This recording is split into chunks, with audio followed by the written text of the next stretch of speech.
He won't get no cab, not till 11:30, missus, when they come back after dropping their theatre fare. Oh, but we must have a cab. We can't just stand here until 11:30. Oh, it's too bad. Well, it ain't my fault, missus. If Freddie had a bit of gumption, he would have got one at the theatre door. Oh, what could he have done, poor boy? Other people got cabs. Why couldn't he? Well, haven't you got a cab? There's not one to be had for love or money. Oh, Freddie, please, you can't have tried. It's too tiresome. Do you expect us to go and get one ourselves? I tell you, they're all engaged. The rain was so sudden, nobody was prepared, and everybody had to take a car. Went to Charing Cross one way and nearly to Ludgate Circus the other. They were all engaged. Did you try Trafalgar Square? There wasn't one at Trafalgar Square. Did you try? I tried as far as Charing Cross Station. Did you expect me to walk to Hammersmith? You haven't tried at all. Oh, you really are helpless, Freddie. Go again, and don't come back until you found us a cab. I shall simply get soaked for nothing. And what about us? Are we to stay here all night in this draught with next to nothing on? You selfish pig! Oh, very well. I'll go. Now then, Freddie, where are you going, dear?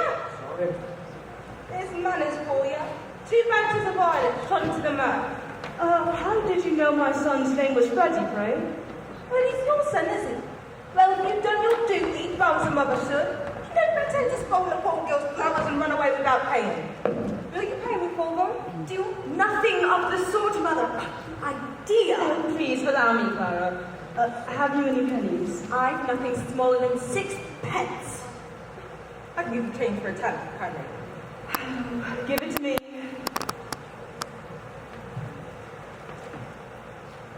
Now, these are for your flowers. Thank you kindly, lady. Make him give you the change. These things are only a penny a gun. And do hold your tongue, Clara. You can keep the change. Thank you, lady. Now tell me how you knew that young gentleman's name. I did. I heard you call him by it. Don't try to deceive me. Who's trying to deceive you? You called him Freddie or Charlie. Same as you might yourself. You were speaking to a stranger and just be pleasant. 6 pence thrown away. Really, Mamma, you might have spared Freddie that. Phew. Oh, sir, is there any sign of it stopping? I'm afraid not. It started worse than ever about 2 minutes ago. Oh, dear. If it's worse, the sign's nearly over, so cheer up, Captain, and buy a flower of a poor girl. I'm sorry, I haven't any change. I can give you change, Captain. 4 sovereign? I've nothing less. Come on. Oh, do buy a flower off me, Captain. I can change like a crown. Take this for 2 Now, don't be troublesome. That's a good girl. I really haven't any change. Here's 3 habits, if that's any use to you. Thank you, sir. You be careful. Give him a flower for it. There's a bloke here behind. Take it down. Every blessed word you're saying. I did not know why speaking to the gentleman. I'm right to sell flowers on my walk the curb. So help me. I'm a respectable curb. I never spoke to him except to ask him to buy a flower off me. Oh, sir, don't try me with a word like that. You don't know what it means, though. Tear apart my character and I'll be having nothing but me, my flowers. There. Who's hurting you, silly girl? What's he take me for? It's all right. He's a gentleman. Look at his boots. She thought you were a copper's knock, sir. What's a copper's knock? Well, it's a copper's knock. Why else would you call it? A sort of informer. I take my Bible's oath. I know Oh, something. shut up. Do I look like a policeman to you? Then what do you take my words down for? And how do I know whether you can sit me down right? You show me what you wrote about me. What's that? That ain't proper writing. I can't read that. I can. Cheer up, Captain, and buy a flower for poor gal. It's because I called him cat. I meant no harm. Oh, sir, don't let him lay a charge against me for a word like that. You don't know what it can do to me. Charge? I make no charge. Really, sir, if you are a detective, you need not begin protecting me against molestation by young women until I ask you. Anybody could see that the girl meant no harm. He ain't a tech. He's a blooming busybody. That's what he is. I tell you, look at his boots. And how are your people down at Chelsea? Who told you my people come from Chelsea? Never mind, they did. And how did you come to be so far east? You were born in Listen Grove. What harm is there in my leaving Listen Grove? One bit for a pig to live in. I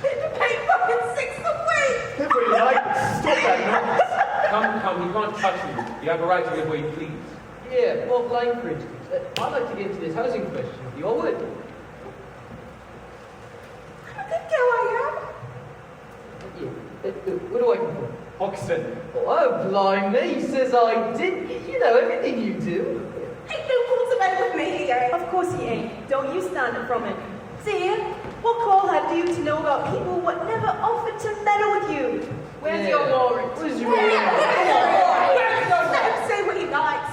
I don't want to have no truck with him. You take us for dirt under your feet. Catch you taking liberties with a gentleman. Yeah, you tell him where it comes from if you want to practice your witchcraft. Cheltenham, Harrow, Cambridge, and India. Quite right. If I may ask, do you do this for your living at a music hall? I thought of that. Perhaps I shall someday. He's no gentleman, eh? It's in a favour of poor girl. What on earth is Freddie doing? I shall get pneumonia if I stay in this draught any longer. Earl's Court.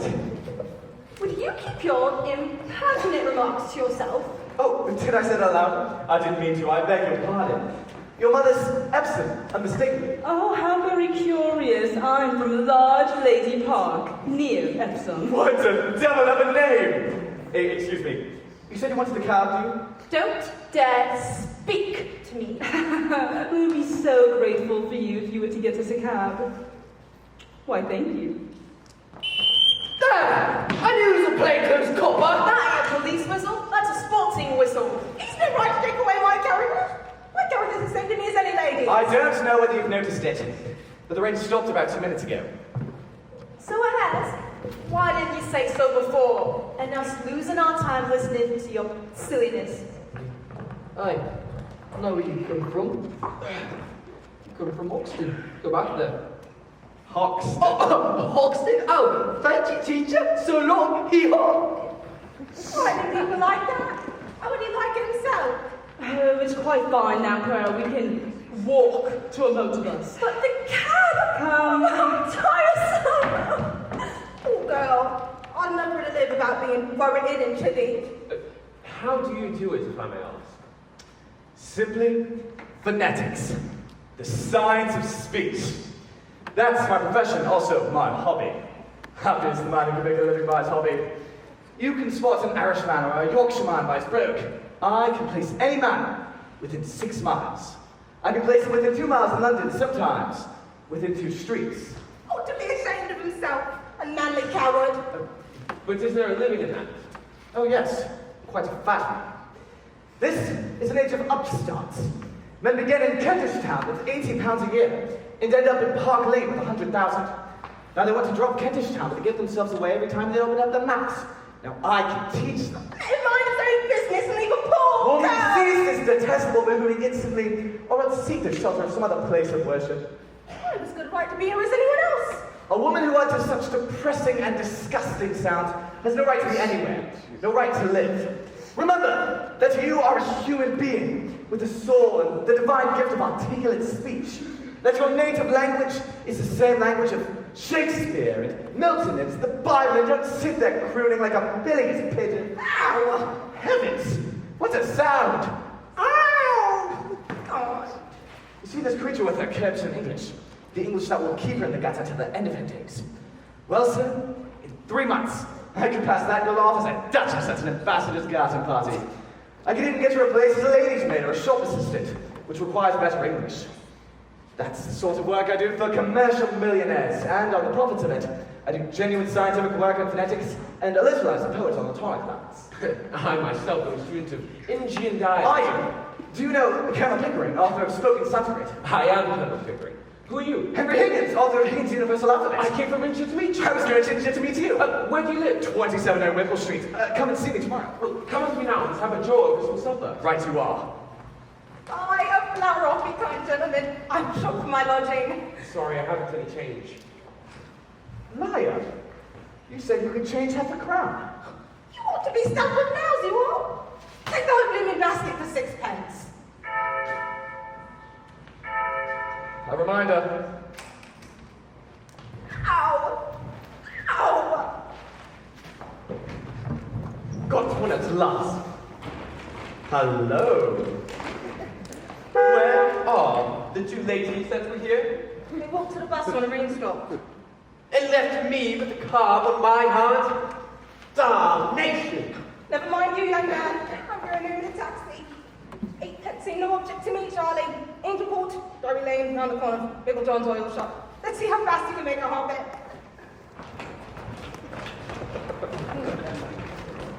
Well, I'm done.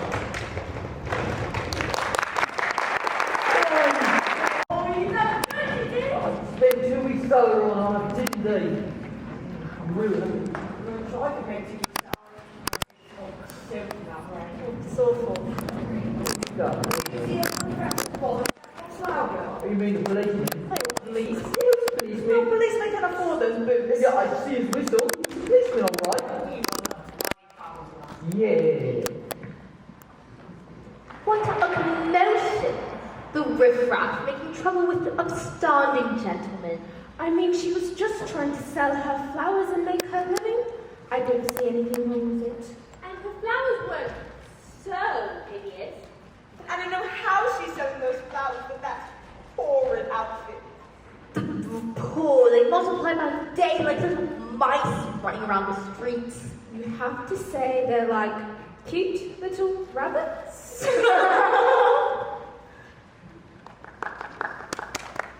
Well, I think that's the whole show. Really amazing. I've been taken off a bit, you know. Oh, would you like to go over any of it again? No, thank you, not now. I'm quite done up this morning. Tired of listening to sounds? Yes, it's a fearful strain. You know, I rather fancy myself because I can pronounce 24 distinct vowel sounds, but you're 100 and dare to beat me, and I can't hear a bit of the difference between most of them. Oh, that comes with practice. You know difference at first, but you keep on listening, and presently you'll find they're all as different as A from B. What's the matter? A young woman wants to see you, sir. A young woman? What does she want? Well, sir, she says you'll be glad to see her once you know what she's come about. She's quite a common girl, sir. Very common indeed. I should have sent her away, only I thought perhaps you wanted her to talk into your machines. I hope I've not done wrong, but really you do see such queer people sometimes. You will excuse me, I'm sure. That's all right, Mrs. Pierce.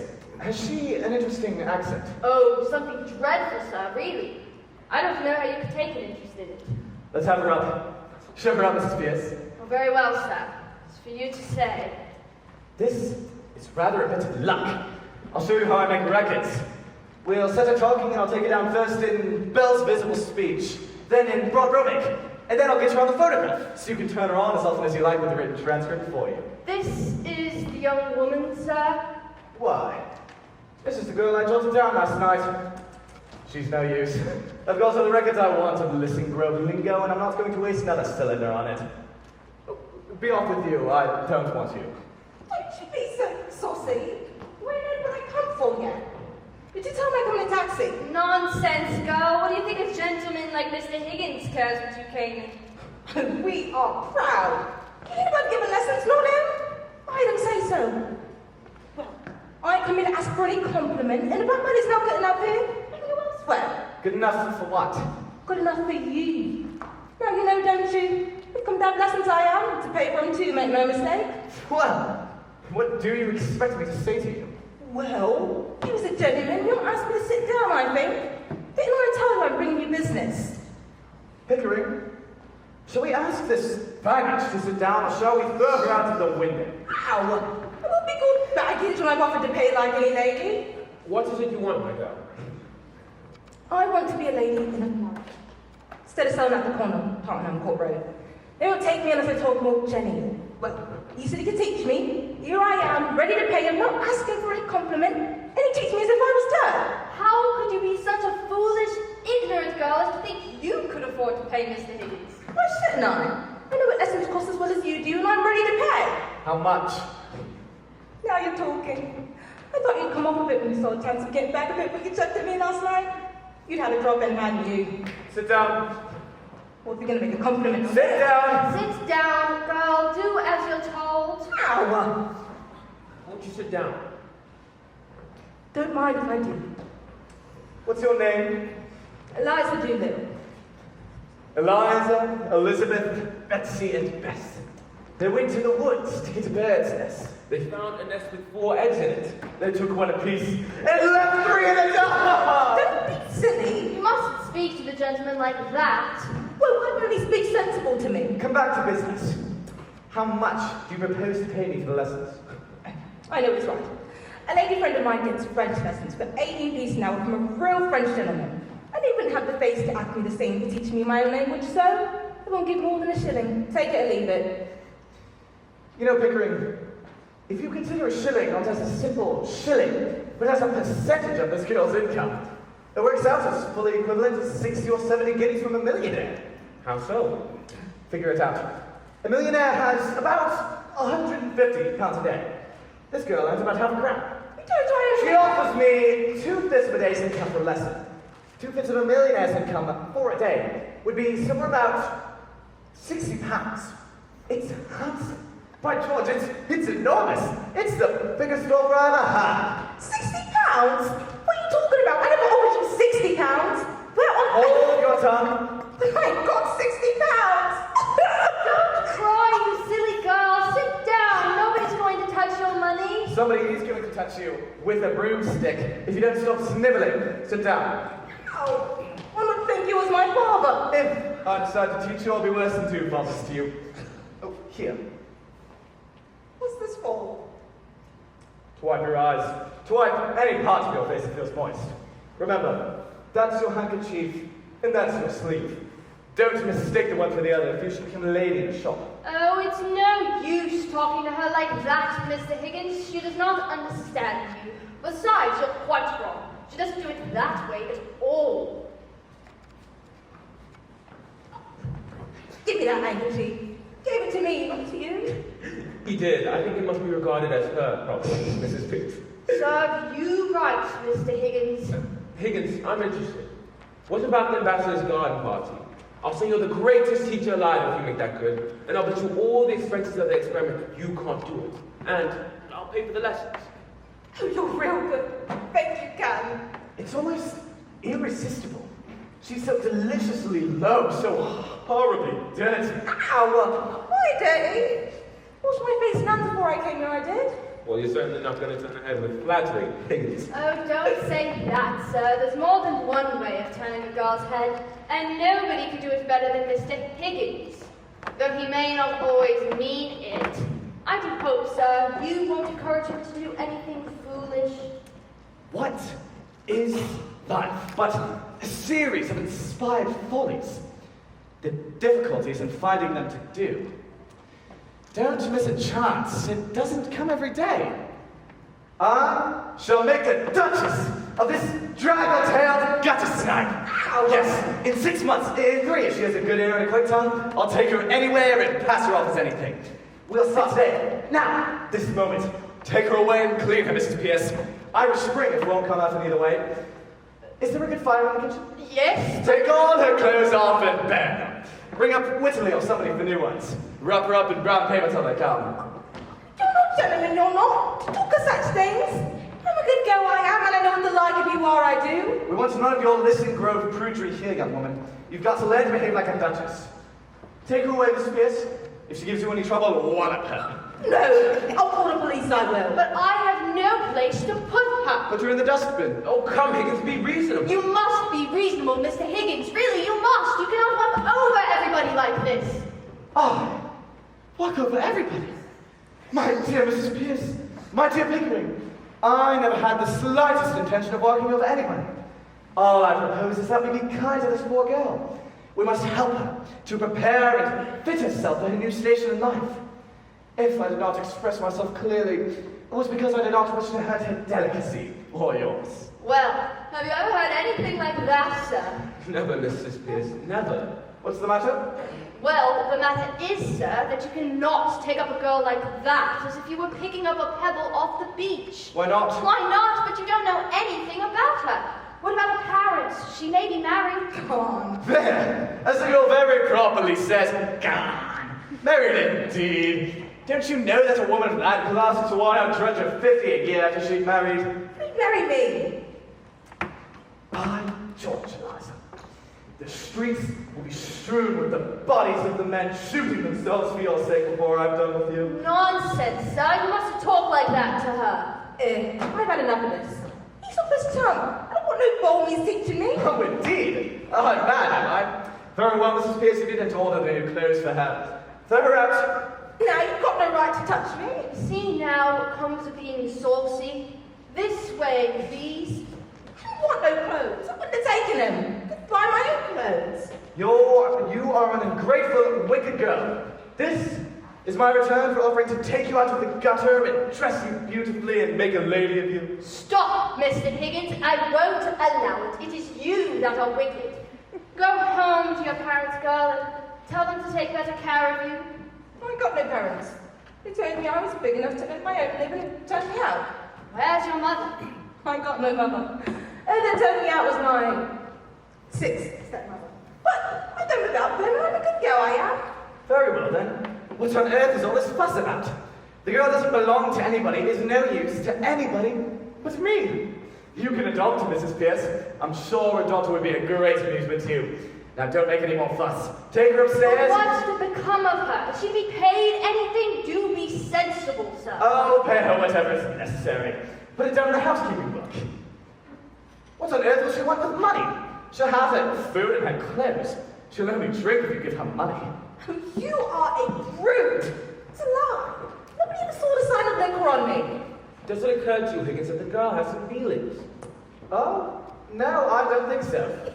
Not any feelings that we need bother about. Have you realised? I've got my feelings, same as anyone else. You see the difficulty? What difficulty? To get her to talk grammar. The mere pronunciation is easy enough. I don't want to talk grammar. I want to talk like a lady. Will you please keep to the point, Mr. Higgins? I want to know on what terms the girl is to be here. Is she to have any wages? And what's to become of her once you've finished your teaching? You must look ahead a little. And what's to become of her if I leave her in the gutter? Tell me that, Mrs. Pierce. That's her own business, not yours, Mr. Higgins. Very well, then when I've done with her, we can throw her back into the gutter and it will be her own business again, so that's all right. You've no feeling heart in you. You don't care for nothing but yourself. I've had enough of this. Give it away. You want to be ashamed of yourself, or what? Have some chocolates, Eliza. What do I know what's in them? I've heard girls being drugged by the like of you. Pledge of good faith. I eat one half, and you eat the other.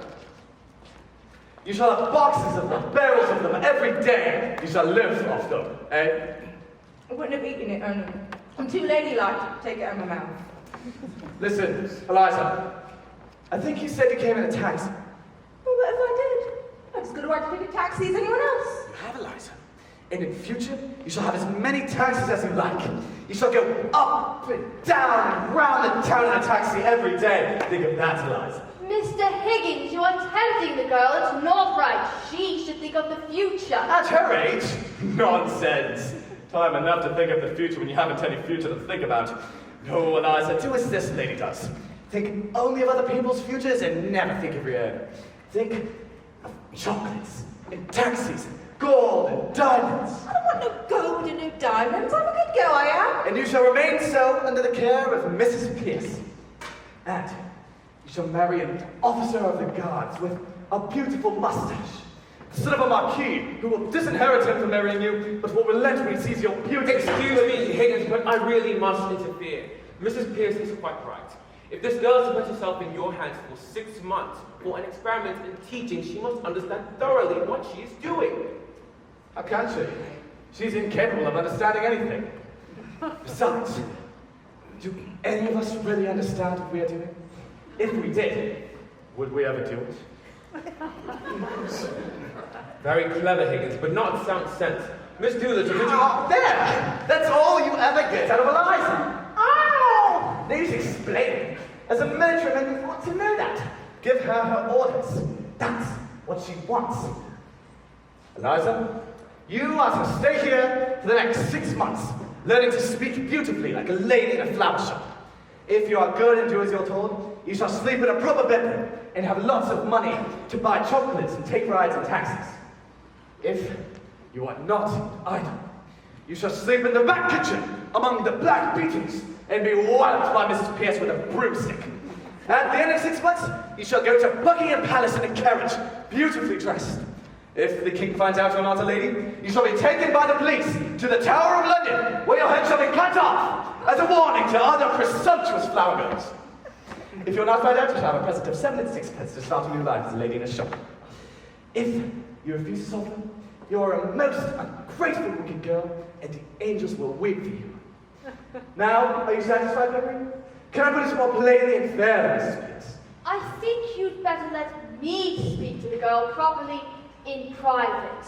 I don't know that I can take charge of her or consent to this arrangement at all. Of course, I know you don't mean her any harm, but when you get what you call interested in other people's accents, you never think or care what may happen to them or you. Come with me, Eliza. Yes, that's all right. Thank you, Mrs. Pierce. Bundle her off to the bathroom. You are a great bully, you are. I don't stay here if I don't like it and let nobody follow me. I've never been in trouble with the police, not me. I'm a good girl. Don't answer back, girl. You don't understand the gentleman. Come with me. Well, what I say is right. I'm not going near the king, not if I'm going to have my head cut off. If I know what I was letting myself in for, I'm going to come here. I've always been a good girl, and I'm not often to say a word to him, and I don't care. And I don't owe nothing, and I will be popcorn, and I have my feelings, same as anyone else.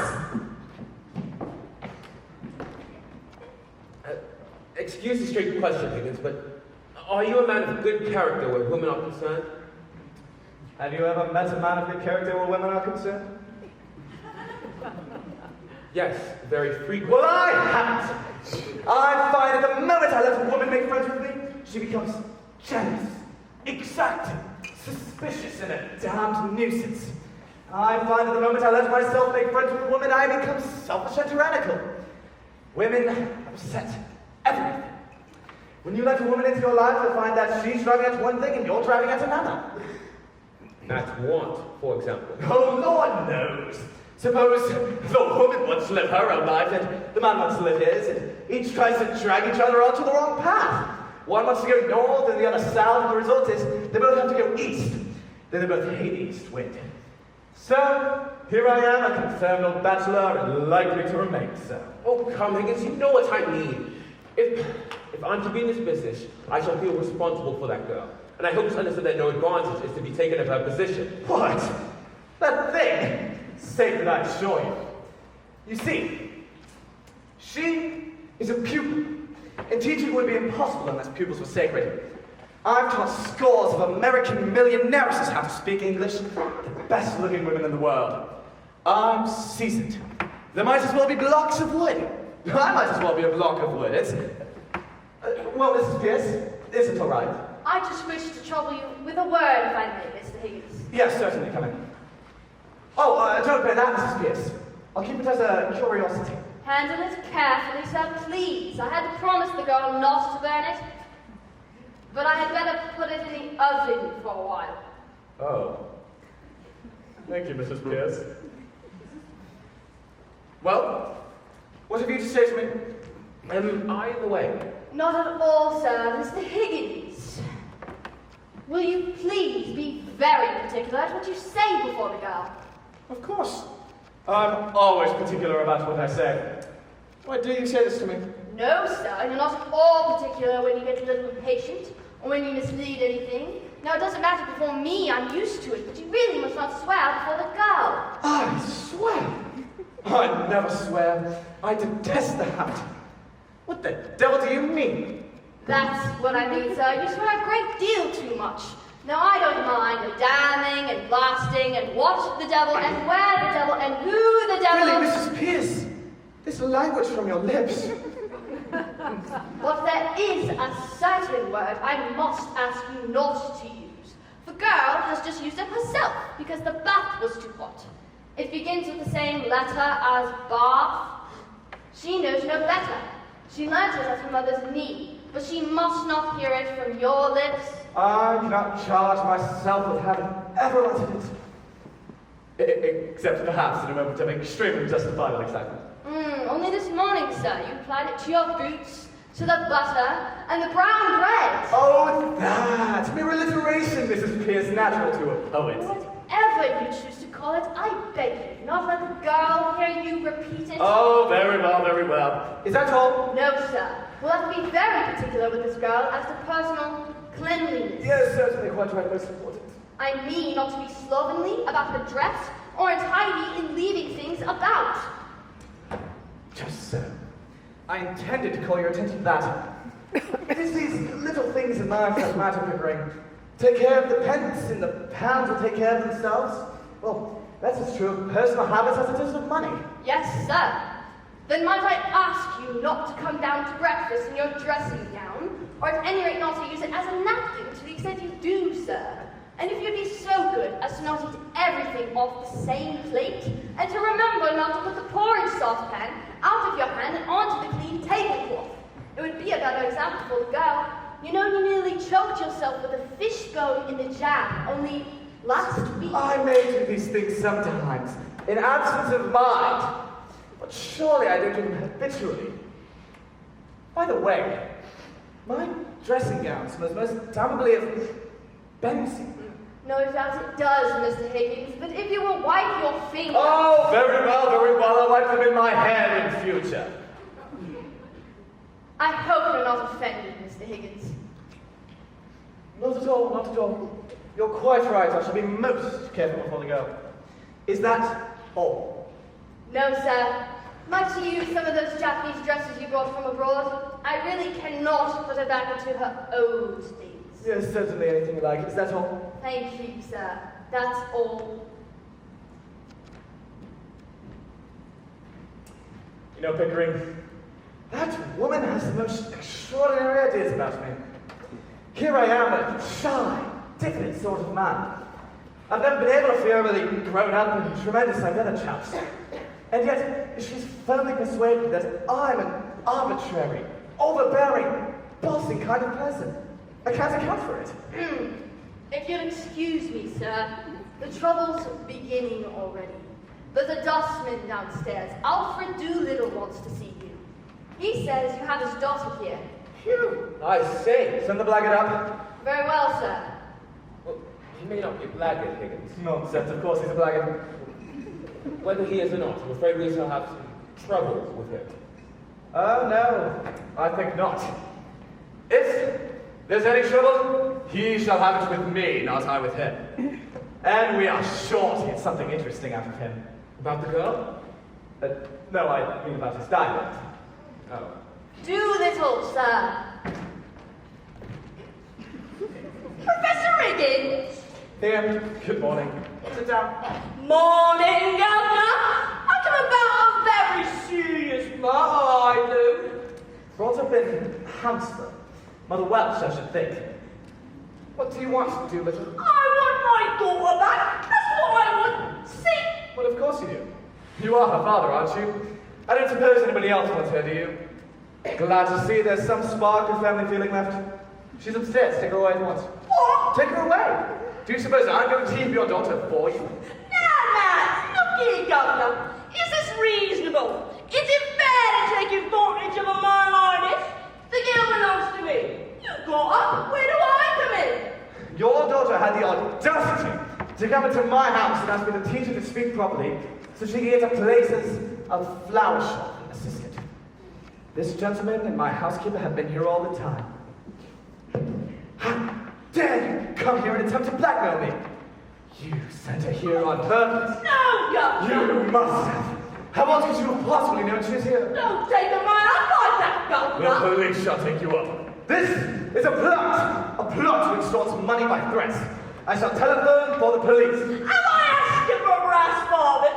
I'll leave it to the gentleman here. Have I said a word about money? What else did you come for? Well, what would a man come for? For you, Miss Governor. Alfred, did you put her up to it? So help me, Governor, I never did. I take my Bibles out. I've seen the girl these 2 months past. Then how could you have known she's here? Well, I'll tell you, Governor. If you'll only let me get a word in, I'm willing to tell you. I'm wanting to tell you. I am waiting to tell you. Pickering, this chap has a certain natural gift for rhetoric. Observe, the native wood notes wild. I'm willing to tell you. I'm wanting to tell you. I'm waiting to tell you. Sentimental rhetoric. That's the Welsh strain in him. It also accounts for his mendacity and dishonesty. Please, Higgins, I wasn't answering myself. Doolittle, how did you know the girl was here if you hadn't sent her? Well, it was like this. The gal took the boy in a taxi to give him a jolt. Son of a ladies. He was all hung up on getting another rider. Well, she told him to go back and get her luggage because she thought you wanted her right here. I met the boy in the corner along Endell Street. Public house, yes. The poor man's blood, Governor. Why shouldn't I? Doolittle, tell the story.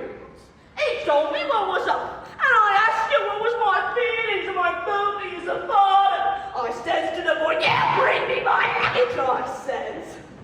But why didn't you go for the luggage yourself? Well, landlady wouldn't have trusted me with it, Governor. She's that kind of woman, you know. I had to give the boy a penny, a boy. He trusted me with it, the little swine. I brought it in to steal large luck, and to make myself agreeable. That's all. How much luggage? Musical instrument, Governor. Few pictures, trifle of jewelry, a bad cake. She said she didn't want no clothes. I asked you what was I to think. I asked you as a parent what was I to think. So, you came here to rescue her from worse than death, eh? Just so, Governor. That's right. But why did you bring her luggage if you intended to take her away? Have I said a word about taking her away, have I now? You're going to take her away double quick. No, Governor. Don't say that. I'm not the kind of man to stand in my girl's line. He's a career opener, as you might say. Mrs. Pierce, this is Eliza's father. He's come to take her away. Give her to him. No, this is a misunderstanding. Listen here. He can't take her away, Mr. Higgins. How can he? You told me to burn her clothes. That's right. I can't carry the girl through the streets like a blooming donkey, now can I put it to you. You have put it to me that you want your daughter. Take your daughter. If she has no clothes, go out and buy her some. Where's the clothes she coming? Did I burn them or did your missus here? I am the housekeeper, if you please. I have sent for some clothes for your girl. When they arrive, you may take her away. You may wait in the kitchen. This way, please. Listen here, Governor. You and me is man of the world, ain't we? Oh, men of the world, are we? You'd better go, Mrs. Pierce. I think so indeed, sir. The floor is yours, Mr. Doolittle. Thank you kindly, Governor. Well, the truth is, I'm taking sort of fancy to you, Governor. And if you want the girl, I'm not so certain having her back home again. But what I am open to is an arrangement. Regarding, in a lot of young women, she's a fine, handsome girl. But as a daughter, she's not worth her keep. And so I tells you straight, all I ask is my rights as a father. And you're the last man alive who asked me to let her go for nothing. For I can see you're one of the straight sort, Governor. Well, what's the £5 note to you? And what's nicer to me? I think you ought to know, Doolittle, Mr. Higgins' intentions are entirely honorable. Of course they are, Governor. If I thought they wasn't, I'd ask 50. Do you mean to say, you callous rascal, that you would sell your daughter for £50? Not in a general way, I wouldn't. But to oblige a gentleman like you, I'd do a good deal, I do assure you. Have you no morals, man? Can't afford them, and neither could you if you was as poor as me. Not that I mean any harm, you know, but if Liza's gonna get a bit out of this, why not me too? I don't know what to do, Pickering. There can be no question that as a matter of morals, it's a positive crime to give this chap a father. And yet, I feel a sort of rough justice in his claim. Yes, so, Governor. That's right. A father's heart, as it were. I know the feeling, but it seems hardly right to... Don't say that, Governor. Don't look at it that way. What am I, governors both? I ask you, what am I? I'm one of the undeserving poor, that's what I am. Think of what it means to a man. It means he's up again, middle-class morality all the time. If there's anything going, and I'm putting for a bit of it, it's always the same story. You're undeserving, so you can't love it. But my need is as great as the most deserving widow who ever got money out of 6 different charities all in 1 week for the death of the same husband. I don't need less than a deserving man. I need more. I don't eat less hearty than I drink a half more. I just need a bit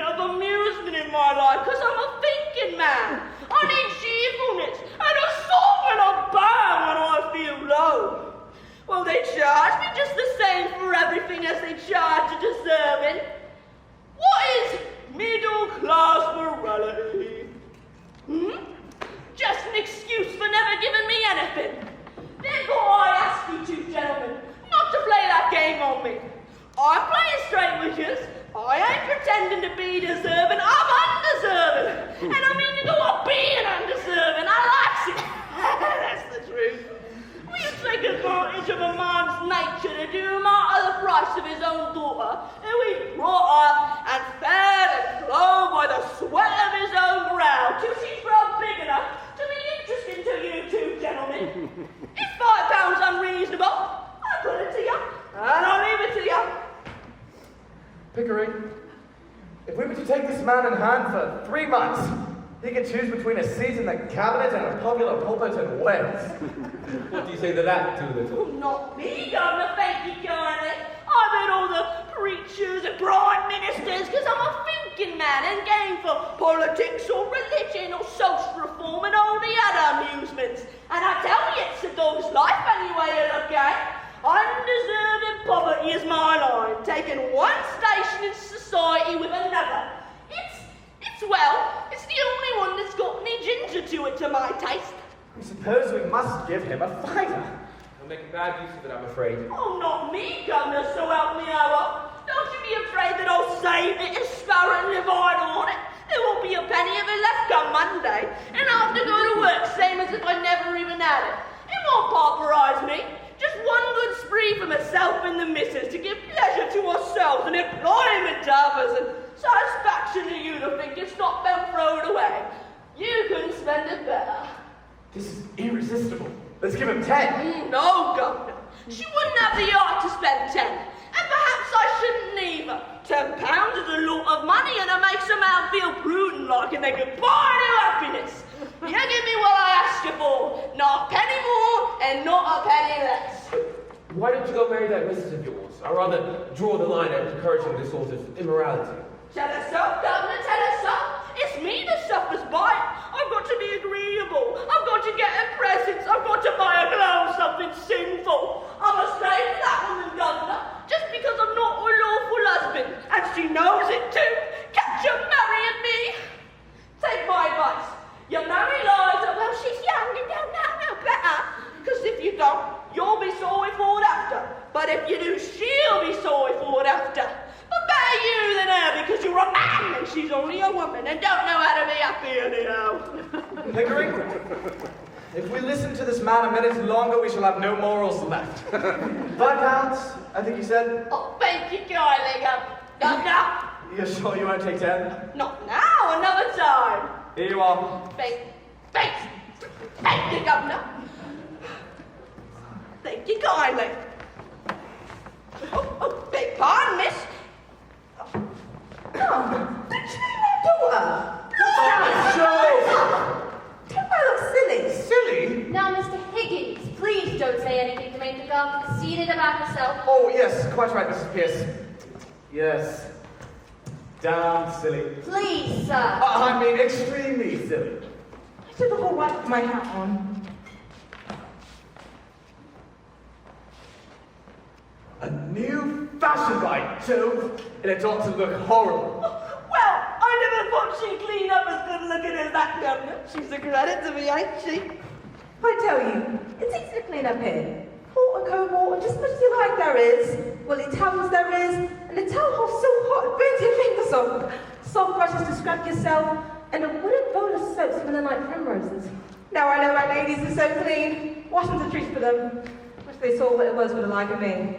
I'm glad the bathroom met with your approval. It didn't. Well, not all of it. And I don't care who hears me say it, Mrs. Pierce knows. What was wrong, Mrs. Pierce? Nothing, sir. It doesn't matter. I had a good mind to break it. I didn't know which way to look, but I am towered over it, I did. Over what? Over the looking glass, sir. Doolittle? You have brought your daughter up too strictly. Oh, me? I never brought her up at all except to give her a lick of a strap now and again. She's just not accustomed to it, that's all. But she'll soon pick up on your free and easy ways. I'm a good girl, I am. I will pick up on them free and easy ways. Liza, if we say again that you're a good girl, your father shall take you home. Not Tim. Did you know my father? All he came here for was touching for some money to get drunk on. Now what would I want money for? To put in the plate at church, I suppose. Oh, don't you give me none of your lip. And don't let me hear you giving it to this gentleman neither. All you hear about it from me. See? Have you any further advice to give her before you go, Doolittle? Your blessing, for instance. No, Governor. I ain't such a mug as to put up my children to all that I know myself. If you want Liza's mind improved, you do it yourself with a strap. So long, gentlemen. Stop! You'll come and see her regularly. It's your duty now. My brother is a clergyman and he can help you in your talks with her. Oh, certainly, Governor, I'll come. But not just this week, because I've got a job at a distance. But you may depend on me later. Afternoon, gentlemen. Afternoon, ma'am. Can't you believe the old governor? You seriously put poor dog on him as a clergyman. You won't see him again in a hurry. I don't want to, Eliza. Do you? Not me. I don't never want to see him again, I don't. He's a disgrace to me, he is. Collecting dust instead of working at his trade. What is his trade, Eliza? Talking money out of people's pockets. His proper trade's a navy, and he works at it sometimes for exercise, but he earns good money at it. Ain't you gonna call me Miss Doolittle anymore? Oh, I beg your pardon, Miss Doolittle. It was a slip of the tongue. Oh, I don't mind. Only it sounded so genteel. I should just like to take a taxi to the corner of Tottenham Court Road, get out there, tell them to wait for me, just to put their girls in their place a bit. I didn't speak to them, you know. Better wait till we get you something really fashionable. Besides, you shouldn't curse your old friends out of your life now that you've risen in the world.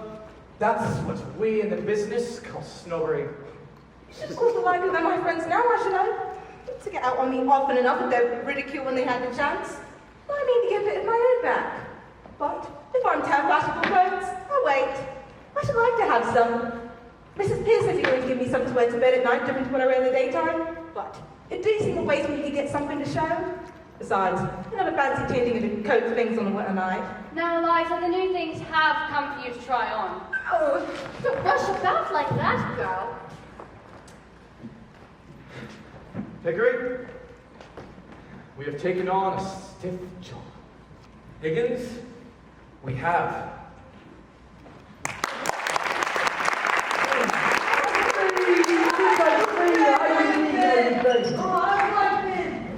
I'll tell you, it's not been so straight. See, it's my fiancée. She wants to leave me. You understand? What? Another news. Anybody seen Molly's little flower girl? Yeah. My first white play was off for this week and she wasn't there. it's quite concerning. This is getting close to those police spots. You mean the policeman? Yeah, the policeman, yeah, that's right. The policeman. You know, the strangest thing happened to me the other day. I paid for a dustman, but he never came, and my house looks the same. Oh, darling, I'm afraid you've been tricked. These awful poor people are only taking money out of people's pockets. Yes, the same thing happened to me down at the time. Oh, Mama, I should hope you wouldn't let something like that happen to us. Oh, don't worry. I can tell poor people a mile away. They smell distinctly like putrid garbage.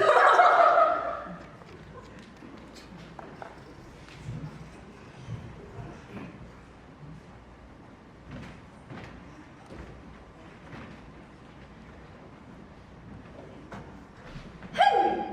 What are you doing here today? It is my home day. You promised not to come. Oh, bother. Go home at once. I know, Mother. I came on purpose. But you mustn't, Henry. You offend all my friends. They stop coming whenever they meet you. Nonsense. I know I have no small talk, but people don't mind. Oh, don't they? Small talk indeed. What about your large talk? Really, dear, you mustn't stay. I must. I've a job for you, Mother. A phonetic job. No use, dear. I'm sorry, but I can't get round your vowels. And though I like to get the pretty postcards you send in your patent shorthand, I always have to read the copies in ordinary writing you so thoughtfully sent me. Well, this isn't a phonetic job. You said it was. Not your part of it. I've picked up a girl. Does that mean some girl has picked you up? Not at all. I don't mean some love affair. What a pity. Why? You never fall in love with anyone under 45. When will you realize that there were some rather nice-looking young women about? Oh, I can't be bothered with young women. My idea of a lovable woman is something as like you as possible. I shall never get into the way of seriously liking young women. Some habits lie too deep to be changed. Besides, they're all idiots.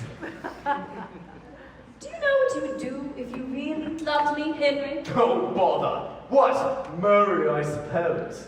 No. Stop fidgeting and take your hands out of your pockets. That's a good boy.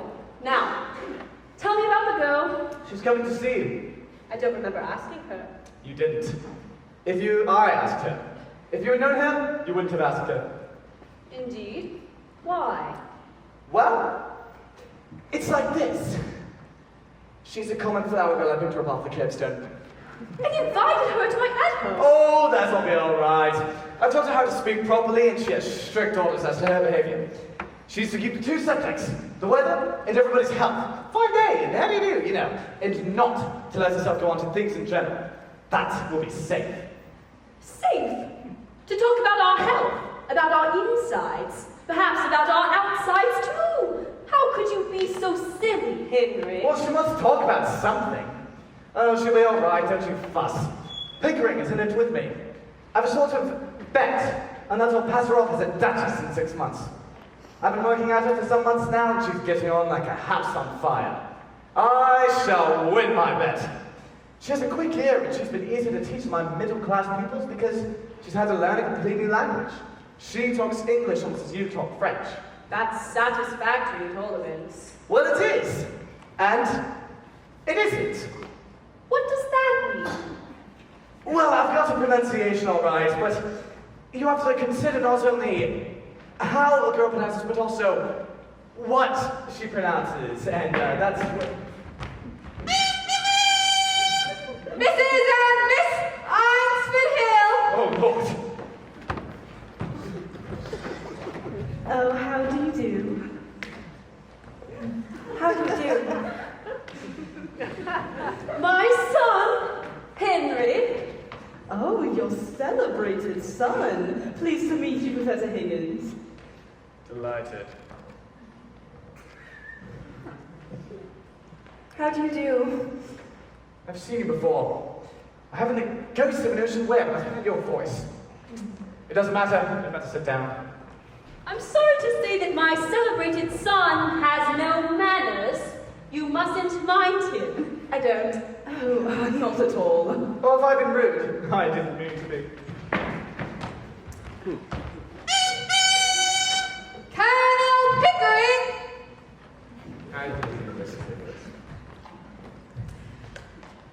Colonel Pickering, have you met Mrs. Einsford Hill? Miss Einsford Hill? Has Henry told you what we've come for? We were interrupted, damn it. Oh, Henry! Henry, really? Are we in the way? Oh, no, not at all.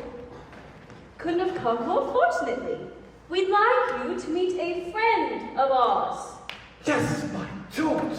We want 2 or 3 other people. You'll do as well as anybody else.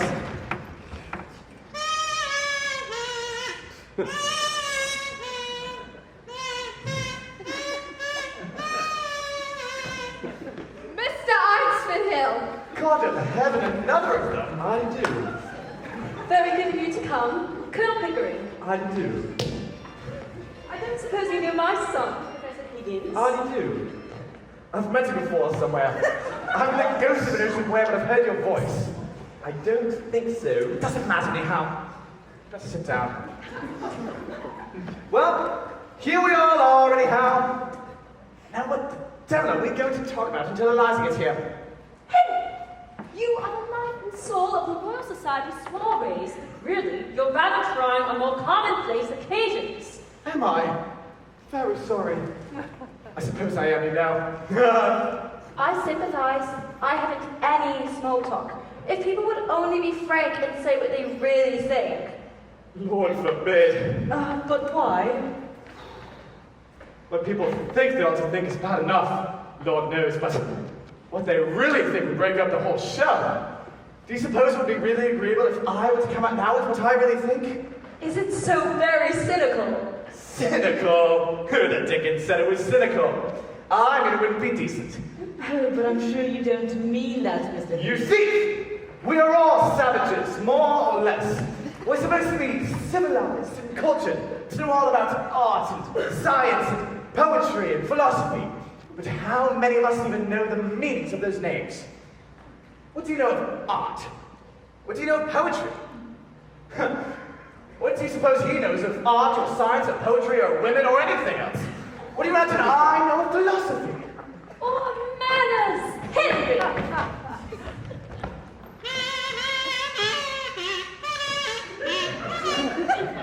Miss Doolittle!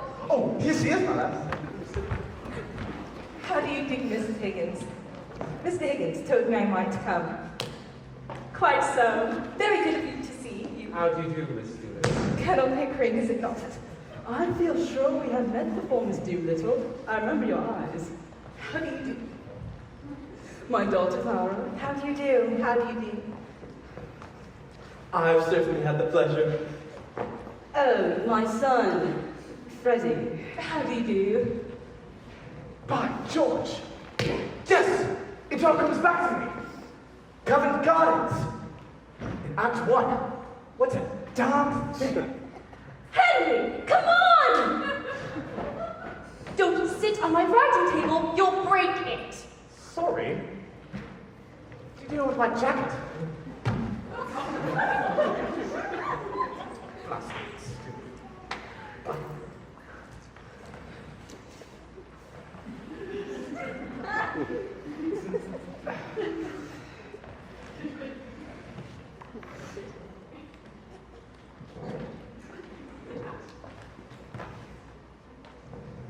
Will it rain today, do you think? The shallow depression in the west of these islands is likely to move slowly in an easterly direction. There are no indications of any great change in the barometrical situation. How awfully funny. What is wrong with that, young man? I better go to right. Killing. I'm sure I hope it won't turn cold. There's so much influenza about. It runs through our family regularly about every spring. My aunt died of influenza. Oh. So they said. But it's my belief they've done the old women in. Done her in. Yes, Lord love you. Why would she die of influenza? She come through diphtheria right enough the year before. I saw her with my own eyes. Fairly blue with it she was. They all thought she was dead. But my father, he kept ladling gin down her throat till she came to so sudden that she bit the bone off the stew. Oh, dear me! What call does a woman with that strength in her have to die of influenza? What become of her minstrel hat that should have come to me? Somebody pinched it, and what I say is, them as pinched it, done her in. And what does doing her in mean? Oh, that's the new small talk. To do a person in means to kill them. But you surely don't believe your aunt was killed? Do I not? Them she lived with would have killed her for a hat pin, let alone a hat. But it can't have been right for your father to be ladling gin down her throat. It could have killed her. Not her. Gin was mother's milk to her. Besides, he poured so much down his own throat that he knew the good of it. Do you mean he drank? Drank, my word, something chronic. Oh, how dreadful for you. Not a bit. It never did him no harm what I could see. But then he did not keep it up on the regular, on the burst, as you might say, from time to time. And always more agreeable when he had a drop in. When he was out of work, my mother used to give him 4 pence and tell him to not come back until he'd drunk himself cheerful and loving like. There's lots a woman has to make their husbands drunk to make them fit to live with. You see, it's like this. If a man has a bit of conscience, it takes until he's sober, and then it makes him feel spirited. On top of booze, just takes that right off and makes him happy again. Hey, what are you sniggering at? The new small talk. So awfully well. If I was doing it proper, then what was he laughing at? Have I said something I own? Oh, no, not at all, dear. Well, that's mercy. Anyhow, what I always say... well, I must go. So pleased to have met you. Goodbye. Goodbye, Colonel Pickering. Goodbye, Miss Doolittle. Goodbye, all. Are you walking across the park, Miss Doolittle? If so, Walk. Not very likely. I'm going home in a taxi. Well, I really can't get used to the new ways. Oh, it's all right, Mamma. Quite right. People will think we never go anywhere or see anybody if you are so old-fashioned. Well, I dare say I'm old-fashioned, but I'd better not hear you using that expression, Clara. I've gotten accustomed to talking about men as rotters and everything as filthy and beastly, but I find it quite terrible and unladylike. But this last really is too much. Don't you think so, Colonel Pickering? Don't ask me. I've been away in Egypt for several years and manners have changed so much so that sometimes I don't know whether I'm at a respectable dinner table or a ship's forecastle. It's all a matter of habit. There's no right or wrong in it. Nobody means anything by it. And it's so quaint. And it gives such a smart emphasis to things that are not in themselves very witty. I find the new small talk delightful, quite innocent. Well, at that last, I think it's time for us to go. Oh yes, we have 3 homes to go to still. Goodbye, Mrs. Higgins. Oh, goodbye, Colonel Pickering. Goodbye, Professor Higgins. Goodbye. Be sure to try and do small talk at the 3 at-homes. Don't be nervous about it. Pinch it in strong. Oh yes, I will. Such nonsense, all this early Victorian prudery. Such darned nonsense. Such bloody nonsense. Clara! Well, I ask you. Goodbye. Goodbye. Would you like to meet Miss Doolittle again? Yes, I should. Most awfully. Well, you know my days. Yes, most awfully. Goodbye. Oh, goodbye, Professor Higgins. Goodbye, goodbye. Oh, it's no use. I shall never be able to bring myself to use that word. No, it's not compulsory, you know. You'll get on quite well without it. Oh, I'm sure. Only Clara's down on me if I'm not absolutely reeking with the latest slang. Goodbye, Colonel Pickering. Goodbye. Oh, you mustn't mind, Clara. We are so poor. And she only gets Sophie parties. Poor child, she doesn't quite know it yet, but Frederick George, the boy, yes, the boy is nice, don't you think? Yes, quite nice indeed. I shall always be delighted to see him. Thank you, dear. Goodbye. Goodbye. Well, Eliza, Mother, is Eliza presentable? You silly boy! Come on! Of course not. She is the habit, she is the triumph of your art and of her dressmakers, but if you suppose for a moment that she does not give herself away with every sentence she utters, then you must be perfectly cracked about her. Well, don't you think something might be done? I mean, something to make her sound less silly. Not as long as she's in Henry's hands. Do you mean that my language is improper? Oh, no, not at all, dear. It would be quite proper, say, on a canal barge. But not proper for her at a garden party. Well, I must say. Oh, come, Higgins, you must learn to know yourself. I haven't heard such language as yours since we used to review the volunteers at Hyde Park 20 years ago. Well, if you say so, I suppose they don't always talk like a bishop. Colonel Pickering, will you tell me what is the state of things at Whipple Street? Well, I've come to live there with Henry. We work together on my Indian dialects, and we think it more... Yes, I know that. It's an excellent arrangement, but where does the girl live? With us, of course. Where would she live? But on what terms? Is she a servant? If not, what is she? I think I know what you mean, Mrs. Higgins. Well, dash me if I do. I've had to work the girl every day for months to get her to her present pitch. Besides, she's useful. She knows where my things are and reminds me of my appointments and so forth. And how does your housekeeper get on with her? Mrs. Pierce! Oh, she's jolly glad to have so much taken off her hands. For before Eliza came, she had to have to find things and remember my appointments. Still, she's got some silly bee in her bonnet about Eliza. She keeps saying, "You don't think so," doesn't she, Pick? Yes, that's the formula. You don't think, sir? That's the end of every conversation about Eliza. As if I ever stopped thinking about her and her confounded vowels and consonants. I'm worn out thinking about her and watching her lips and teeth and her tongue. Not to mention her soul, which is the quaintest of the lot. Well, aren't you two pretty babies playing with your live doll? Playing! The hardest job I ever tackled, make no mistake of that, Mother. Still, you have no idea how frightfully interesting it is to take a human being and turn her into a quite different human being by creating new speech for her.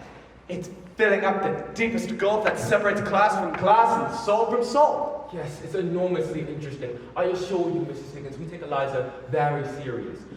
Every week, every day almost, there is some new change. We keep track of every stage, dozens of gramophone discs and photographs. Yes, by George, it's the most absorbing experiment I've ever tackled. She regularly fills our lives up, doesn't she, Peg? We're always talking Eliza, Teaching Eliza, dressing Eliza. What? inventing new Elizas. I assure You know, she has the most extraordinary creativity, just like a parrot. I've tried with every sort of possible sound a human being can make. African dialects, continental dialects, hotspot clicks, things that took me years to get hold of. And she picks it up in the right way, just like a shot, as if she'd been at them her entire life. I beg your pardon. Sorry. When Pickering starts shouting, nobody can get to where the edgeways. Be quiet, Henry. Colonel Pickering, didn't you realize that when Eliza walked into Wimple Street, something else walked in with her? Her father did, but Henry soon got rid of it. No, it would have been more to the point if her mother had. But as her mother didn't, something else did. But what? A problem. Oh, I see. The problem of how to pass her off as a lady. I'll solve that problem. I have solved it already. No, you two infinitely stupid male creatures! The problem of what is to be done with her afterwards. I don't see anything in that. She can go her own way with all the advantages I have given her. The advantages of that poor girl who was here just now, with all the habits and manners that disqualify a fine lady from earning her own living, but without a fine lady's income, is that what you mean? Oh, that'll be all right, Mrs. Higgins. We'll find us some nice employment. She's happy enough. Don't you worry about her. Goodbye. Besides, there's no big bothering now. The thing's done. Goodbye, Mother. There will be plenty of openings. We'll do what's right. Goodbye. Let's take it to the Shakespeare exhibition at Earl's Court. Yes, let's. Poor Marks will be delicious. She'll mimic all the people for us when we get home. Ripping! Oh, men! Men! Men!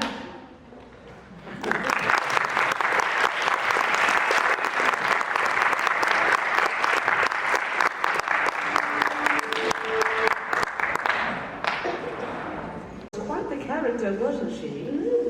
Everybody at the garden party had quite nice manners.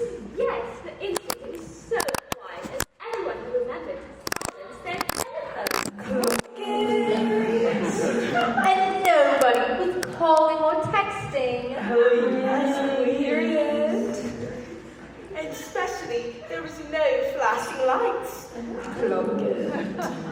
So you're saying it was great because everyone stayed off their bloody cell phones? That's not. Oi, you're a bloody hamster, you are, and a piece of scallywaggers at that. Well, at least I don't look like a hamster. And at least I don't smell like elderberry. Yeah, that's what. Stop that. I've got a very interesting piece of information. What servants this lady that sounds very upper class all the time. Like a top? That's right. She tops. Like one of us. How can that be? You want to be a bloody top, and a bloody good one, among the bloody lot of them. Yeah.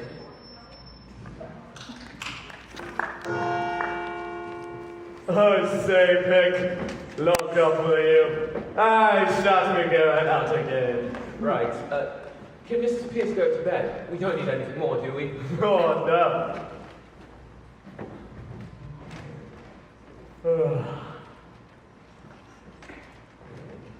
I say, Mrs. Pierce will row if we leave these things lying about in the drawing room. Oh, chuck them over the banisters into the hall. She'll find them there in the morning and put them away all right. She'll think we were drunk. We are slightly. Are there any letters? I didn't look.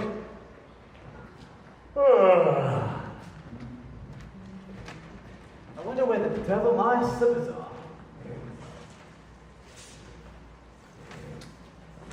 Only circulars, this correlated bill and dough for you. Money lender.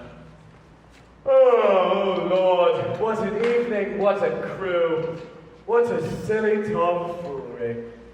Oh, they're there, are they? It's been a long day. The garden party, the dinner party, and the opera. Rather too much of a good thing. But you've won your behaviours. Liza did the tricks and something was bare. Thank God it's all over. Were you nervous at the garden party? I was. Liza didn't seem a bit nervous. Oh, she wasn't nervous. I knew she'd be all right. No, it's the strain of putting the work through all these months that it's told on me. It was interesting enough at first when we were just at the phonetics, but after that I got deadly sick of it. If I hadn't backed myself to do it, I should have chucked the whole thing up 2 months ago. It was a silly notion, the whole thing has been a bore. Oh come, the garden party was frightfully exciting. I hardly get beating like anything. Yes, for the first 3 minutes, but when I saw that we were going to win hands down, I felt like a bear in a cage hanging about doing nothing. The dinner was worse, sitting gorging there for over an hour with nobody but a damn fool of a fashionable woman to talk to. Ugh. I tell you, Pickering, never again for me. No more artificial duchesses.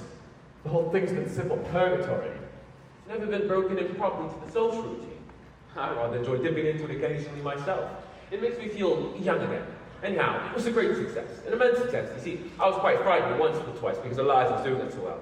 Lots of real people can't do it at all. They're such fools that they think style comes by nature to people in their position, and so they never learn.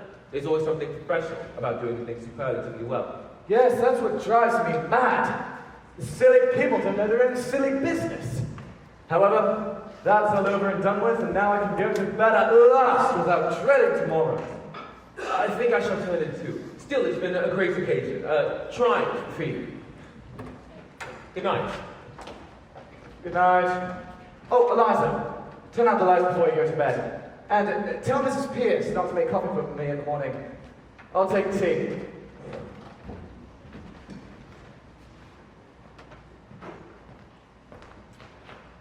Now, what the devil have I done with my slippers? There are your slippers. There! Take your slippers and may you never have a day's luck with them! What on earth? What's the matter?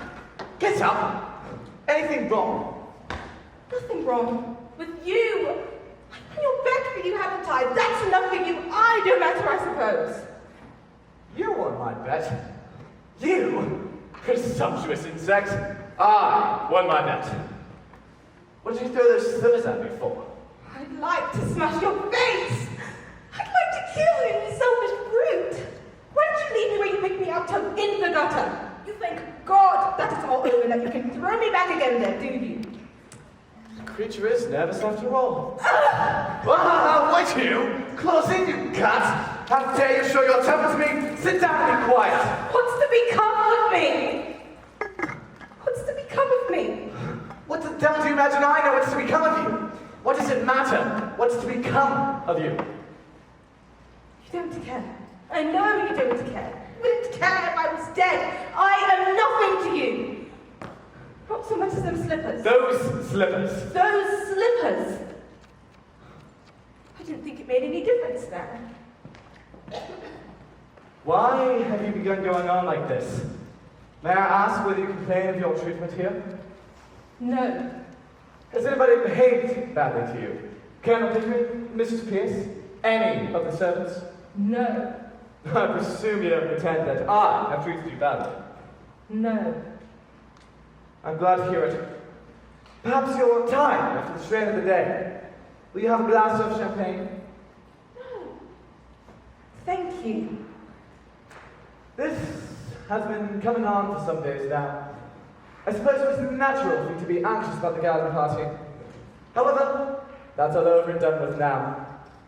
No more to worry about. Nothing more for you to worry about. Oh, God. I wish I was dead. Why? In heaven's name, why? Listen to me, Eliza. All this irritation, it's purely subjective. I don't understand. I'm too ignorant. It's only imagination. Low spirits and nothing else. Nobody's hurting you, nothing's wrong. Now you go to bed like a good girl and sleep it off. Have a little cry and say your prayers. I have your prayers. Thank God it's all over. Well, don't you thank God it's all over? Now you are free and can do what you like. What am I fit for? What have you left me fit for? Where am I to go? What am I to do? What is to become of me? Oh, that's what's worrying you, is it? I shouldn't bother about it if I were you. I should imagine you won't have much difficulty in settling yourself somewhere or other, though I hadn't quite realized you were going away. You might marry, I suppose. You see, Eliza, not all men are confirmed or bachelors like me and the Colonel. Most men are the marrying sort. Poor devils. And you're not bad looking, it's quite a pleasure to look at you sometimes. Well, not now, of course, because your crime look as ugly as the very devil, but when you're alright and quite yourself, you're what I should call attractive. That is the sort of people in the marrying line, you understand. Now you go to bed and have a good night's rest and get up and look at yourself in the glass and you won't feel so cheap. I dare say my mother could find some chap or other who would do very We were well. above that at the corner of Tottenham Court Road. What do you mean? I sold flowers. I didn't sell myself, and now that you made a lady of me, I'm not fit to sell anything else. Gosh, Eliza, don't insult human relations by dragging all this cant about buying and selling into it. You needn't marry the fella if you don't like him. What else am I to do? Oh, lots of things. What about your old idea of a flower shop? Pickering can set you up in one. Here's lots of money. You'll have to pay for all this togs you've been wearing today, and that, along with the hire of the jewellery, will make a big haul in £200. Why, 6 months ago you would have thought of the millennium to have a flower shop your own. Come, you'll be all right. Now I must clear off to bed. I'm devilish sleepy.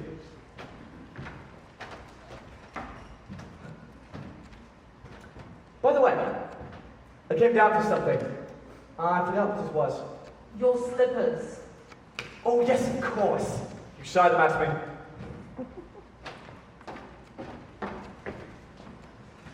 Before you go, sir, Huh? do my clothes belong to me or to Colonel Pickering? What the devil use would they be to Pickering? You might want them for the next girl you pick up to experiment on. That's the way you feel towards us, Eliza? I don't want to hear anything more about that. All I want to know is whether anything belongs to me. My only clothes were burned. But what does it matter? Why need you to start going on about that in the middle of the night? I want to know what I may take away with me. I don't want to be accused of stealing. Stealing? You shouldn't have said that, Eliza. That shows a want of feeling. I'm sorry. I'm a common, ignorant girl, and in my station I have to be careful. There can't be any feelings between the like of you and the like of me, so please. But you can tell me what belongs to me and what doesn't. You may take the whole damn household if you like. Except the jewels, they're hired. Will that satisfy you? Stop. Please. Will you take these to your room? I don't want to run the risk of them being missing. Hand them over.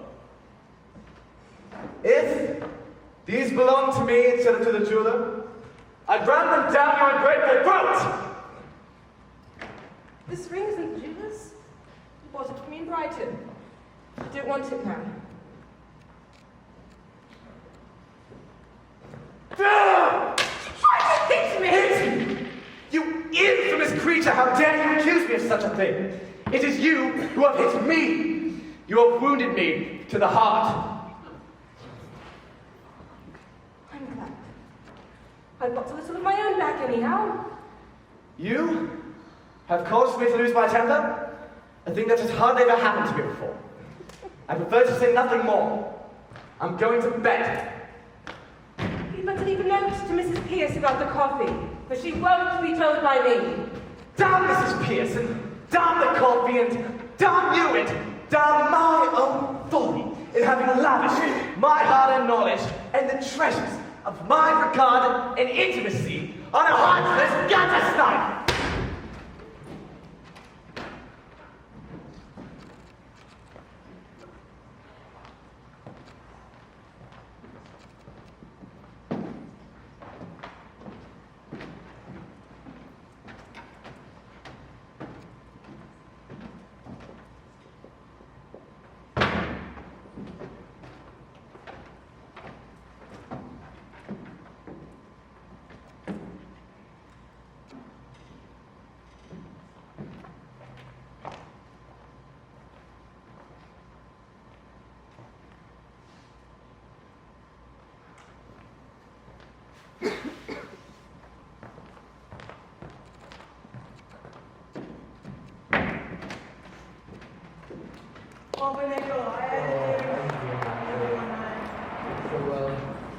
I need to speak to Violet.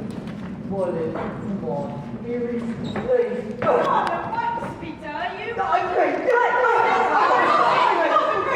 it up. Let me in it. It's all right. I found a new man. He's very middle class.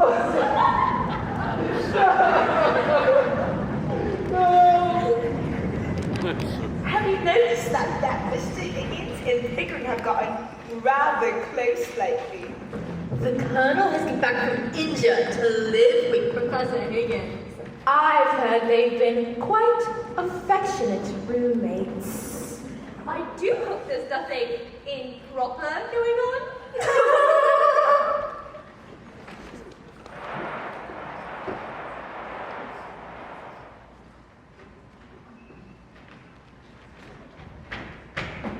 Mr. Henry, ma'am, is downstairs with Colonel Pickering. Well, show them up. He's using the telephone, ma'am. Telephoning to the police, I think. What? Mr. Henry, he's in a state, ma'am. I thought I'd better let you know. If you had told me that Mr. Henry was not in a state, it would have been more surprising. Well, tell them to come up once they finish with the police. I suppose he's lost something. Yes, ma'am. Oh, and tell Miss Doolittle that the Colonel and Mr. Henry are here. Ask her not to come down until I send for her. Yes, ma'am. Look here, Mother, here's a confounded thing. Yes, dear. Good morning. What is it? Eliza's bolted. You must have frightened her. Frightened her? Nonsense! She was left last night, as usual, to turn out the lights and all that. And instead of going to bed, she changed her clothes and went right off. Her bed wasn't even slept in. She came in a cab, had things before 7 this morning, and that fool Mrs. Pierce had to have them without telling me a word about it. What am I to do? Do without, I'm afraid, Henry. The girl's a perfect right to leave if she chooses. But I can't find anything. I don't know what appointments I've got. Good morning, Mrs. Higgins. Has Henry told you? What does that ass of an inspector say? Have you offered a reward? You don't mean to say you've sent the police after Eliza? Of course. What are the police for? What were we to do? The inspector made a lot of difficulties. I really think he suspected us of some improper purpose. Of course he did. What right have you to go to the police and give the girl's name as if she were a thief, or a lost umbrella or something? Really? But we want to find her. We can't let her go like this, you know. Mrs. Higgins, what are we to do? You have no more sense, either of you, than 2 children. Why on earth Mr. Higgins! Mr. Higgins! A gentleman wants to see you. Very particular. He's been sent on from Wimpole Street. Oh, bother. I can't see anyone now. Who is it? Mr. Doolittle, sir. Doolittle? Do you mean the dustman? Dustman? Oh, no, sir. A gentleman. Ah, George Pick. It's some relative of hers that she's got you. Somebody we know nothing about. Send him up, quick! Yes, sir. Genteel relatives. Now we shall hear something. Do you know any of the people? Only her father, the fellow we told you about.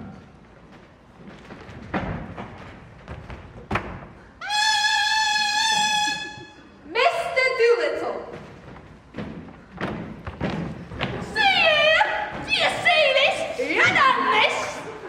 God, what's that? This I tell you. Look at this hat. Look at this coat. Has Eliza been buying you clothes? Eliza not seen all that. Why would she buy me clothes? Good morning, Mr. Doolittle. Won't you have a seat? Asking your pardon, ma'am. Thank you. I'm that fool of what has happened to me that I can't think of anything else. What the dickens has happened to you? I shouldn't mind if it had only happened to myself. Anything might happen to anybody and nobody to blame but Providence. But this is something you've done. Yes, you, Henry Higgins. But have you found Eliza? That's the point. Have you lost her? Yes. You're more luck you are. I ain't found her, but she'll quick enough find me now after what you've done to me. But what has my son done to you, Mr. Doolittle? Done to me, ruined me, destroyed my happiness, tied me up and delivered me into the hands of middle-class morality. You're raving. You're drunk. You're mad. I gave you £5. After that, I had 2 conversations with you. At £0.50 an hour. I've never seen you since. How drunk am I? Mad! And am I? Tell me this.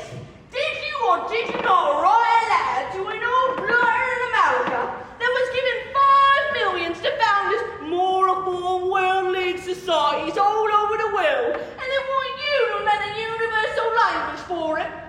What? Tabor Cook? He's dead. Yeah, he's dead, and I'm done for. Now, did you or did you not write a letter to him to say that the most original moralist in England at present, to the best of your knowledge, was Alfred Doolittle, a common dustman? Well, after your last visit, I remember making some silly joke of the kind. Ah, you may well call it a silly joke. You put the lid on me right enough. Just give him the chance he wanted to show that Americans is not like us. That they recognise and respect merit of every class of life, however humble. Then words is his blooming will with which Henry Higgins, thanks to your silly joking, he leaves me a share of his pre-digested cheese trust worth $3,000 a year on condition that I lecture at his one of fellow more reform World League societies as often as they ask, up to 6 times a year. The devil he does. Whew. What a lie. Same thing for you, Doolittle. They want to ask you twice. And the lecture, am I? I'll lecture up to my blue in the face, I will, and not turn an eye. It's the making a gentleman of me that I object to. Who asked him to make a gentleman of me? I was happy, I was free, I was touching pretty nigh everybody for money, same as I touched you, Henry Higgins. Now I'm worried, side neck and heels, and everybody touches me for money. Well, it's a fine thing for you, says my solicitor. Is it? Says I. You mean it's a fine thing for you, I says. When I was a poor man and had a solicitor, once when they found a pram in my dustcart, he got me off and then got himself shut of me and me shut of him quick as he could. Same with the doctors. Used to shove me out of the hospital before I could hardly stand on my legs and nothing to pay. In the house I'm not let do an hand's turn, and somebody else has got to do it. A year ago I had no relative except for 2 or 3 in the world that would ask me for money. Now I'm 50 and not a decent week's wages among the lot of them. I'm to live for others and not for myself. That is middle class morality. You talk of losing Eliza. Don't you be anxious. She'll shop at my doorstep by this. She that could support herself easily by selling flowers if I wasn't respectable. And the next one to touch me will be you, Henry Higgins. And I'll have to learn middle class language instead of speaking proper English. And that's where you'll come in. And I dare say that's what you've done it for. But, my dear Mr. Doolittle, you need not suffer all of this if you are really in earnest. Nobody can force you to accept this request. You can repudiate it. Isn't that so, Colonel Pickering? Yes, I believe so. Well, that's the tragedy of it, man. It's easy to say chuck it, but I haven't got the nerve. Which of us has? We are all intimidated. Intimidated, that's what we are. What's left of me in my old age with the workouts? I already have to dye my hair to keep my job as a dustman. If I was one of the deserving poor and I put by of it, then I could chuck it. But why should I? Accounts the deserving poor might as well be millionaires with all the happiness they ever has. They don't know what happiness is. But I, as one of the undeserving poor, have nothing between me and the pauper's uniform besides a blasted $3,000 a year that drags me up into the middle class. Excuse the expression, ma'am. You muted yourself if you my provocation. They got you everywhere you turn. It's a choice between the skinny and the workouts and the sharp business and the middle class. And I haven't got the nerve for the workouts. I'm intimidated. Intimidated, that's what I am. Broke, brought up. Healthier men will come for my dust and touch me for their tip. And I'll have to look on helpless and envy them. And that's what your son has brought me to. Well, I'm very glad you aren't going to do anything foolish, Mr. Doolittle. For this solves the problem of Liza's picture. You can provide for her now. That's right. I'm meant to provide for everyone, not $3,000 a year. Nonsense! He can't provide for her. He shan't provide for her. I paid him £5 for her. Doolittle, either you're an honest man or a rogue. A little of both, Henry. Like the rest of us, a little of both. Well, you took the money for the girl and you have no right to take her as well. Henry, dear, don't be absurd. If you really must know where Eliza is, she's upstairs. Upstairs? Then I shall jolly soon fetch her downstairs. Be quiet, Henry, sit down. Sit down and listen to me. Oh, all right, very well, very well, very well. But I think you might have told me this half an hour ago. Eliza came to me this morning. She passed a night, partly walking about in a rage, partly trying to throw herself into the river and being afraid to, and partly in the Carlton Hotel. She told me of the brutal way you two treated her. What? My dear Mrs. Higgins, she's been telling you stories. We didn't treat her brutally. We hardly said a word to her. And we parted on particularly good terms. Higgins, did you bully her after I went to bed? Just the other way about. She threw my slippers in my face and used perfectly awful language. I never gave her the slightest provocation. The slippers came bang in my face the moment I entered the room before I had uttered a word. But why? What did we do to her? I think I know pretty well what you both did. The girl is naturally rather affectionate, I think, isn't she, Mr. Doolittle? Very tender-hearted, ma'am. Takes after me, innit? Just so. She'd become attached to you both. She worked very hard for you, Henry. I don't imagine you quite realize what something of the nature of brain work means to a girl like that. Well, it seems that when the great day of trial came, and she did this wonderful thing for you without making a single mistake, you two sat there and never said a word to her, but talked of how glad you were that it was all over, and how bored you'd been with the whole thing. And then you act surprised when she throws your slippers at you. I should have thrown the fire irons at you. We said nothing except that we were tired and wanted to go to bed. Did we, Pick? Yes, that was all. Quite sure? Absolutely, really, that was all. You didn't thank her, or pet her, or admire her, or tell her how very splendid she'd been. But she knew all about that. We didn't make speeches to her, if that's what you mean. Perhaps we were a little inconsiderate. Is she very angry? Well, I'm afraid she won't be returning to Whipple Street, especially now that Mr. Doolittle can take on the position you have thrust on her. But she says she is quite willing to meet on friendly terms and let bygones be bygones. Is she, by George? How? If you promise to behave yourself, Henry, I will ask her to come down. If not, go home. You've taken up quite enough of my time. Oh, all right, very well. Pick, you behave yourself. Let us put on our best Sunday manners for this creature that we have picked out of the mud. Now, Henry Higgins, have some consideration for my feelings as a middle-class man. Remember your promise, Henry. Mr. Doolittle, would you be so good as to step out on the balcony for a moment? I don't want Eliza to have the shock of your news until she's made it out with these two gentlemen. As you wish, lady. Anything to help Henry keep her off my hands.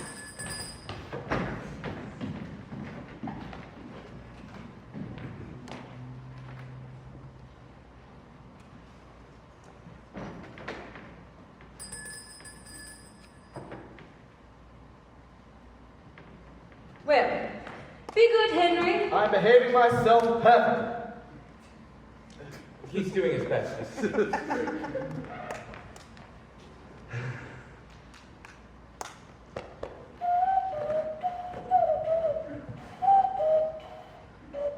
Henry, you don't look at all nice in that attitude. I was not trying to look nice, Mother. It doesn't matter. I only wanted to make you speak. Why? Because you can't speak and whistle at the same time.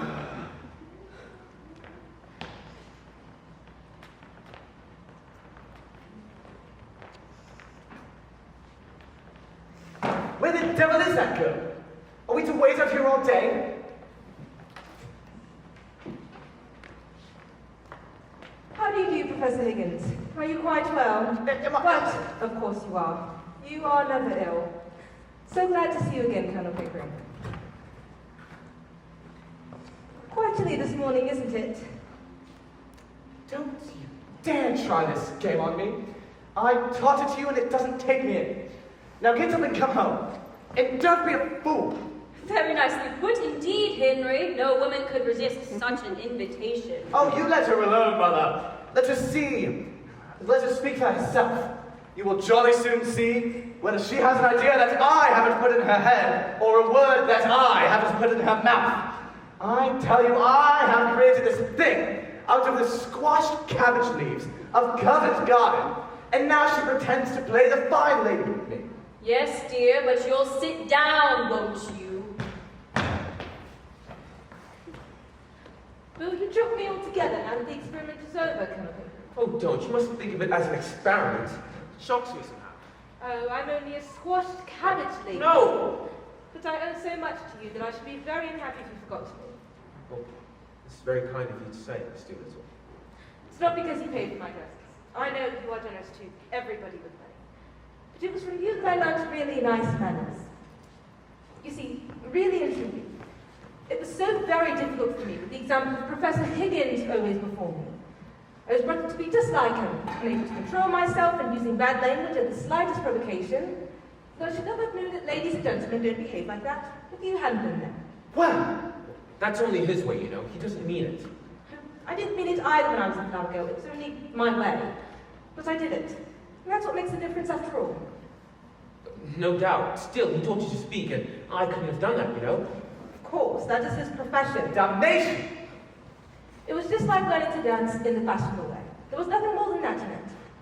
Do you want to know what began my real education? What? Your calling me Miss Doolittle that day when I first came to Wimble Street. That was the beginning of self-respect. And there were 100 little things you never noticed because they came naturally to you. Things about standing up and taking off your hat and... No, that was nothing. Yes. Things that showed you thought and felt about me as if I was something better than a scoring maid. Though, of course, I know you'd be just the same to a scoring maid if she'd been let into the drawing room. You never took your boots off in the dining room when I was there. Higgins takes his boots off all over the place. You mustn't mind that. I know. I'm not blaming him. It is only his way, isn't it? But it made such a difference to me that you didn't do it. You see, really and truly, apart from the things anyone can impart, the dressing and the proper way of speaking and so on, the difference between a lady and a flower girl is not how she behaves, but how she's treated. I shall always be a flower girl to Professor Higgins because he always treats me as a flower girl and always will. But I can be a lady to you because you always treat me as a lady and always will. Don't grind your teeth, Henry. Well, this is really very nice of you, Miss Doolittle. I should like you to call me Eliza now, if you would. Thank you, Eliza, of course.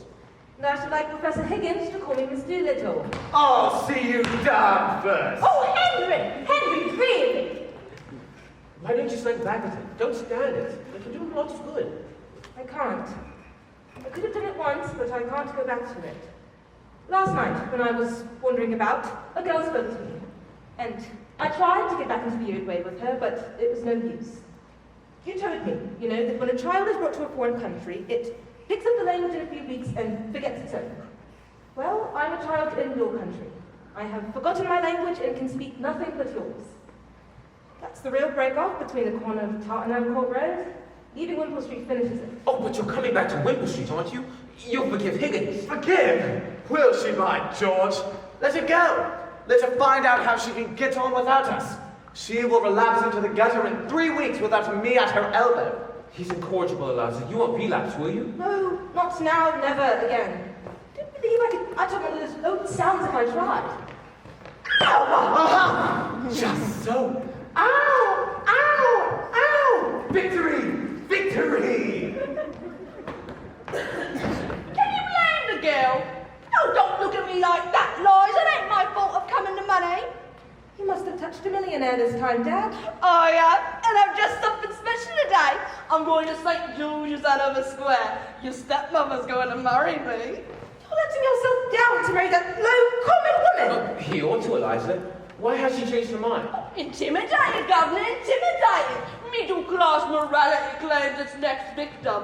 Now, what you put in your hat, Liza? Come see me turn up. The Colonel says I must.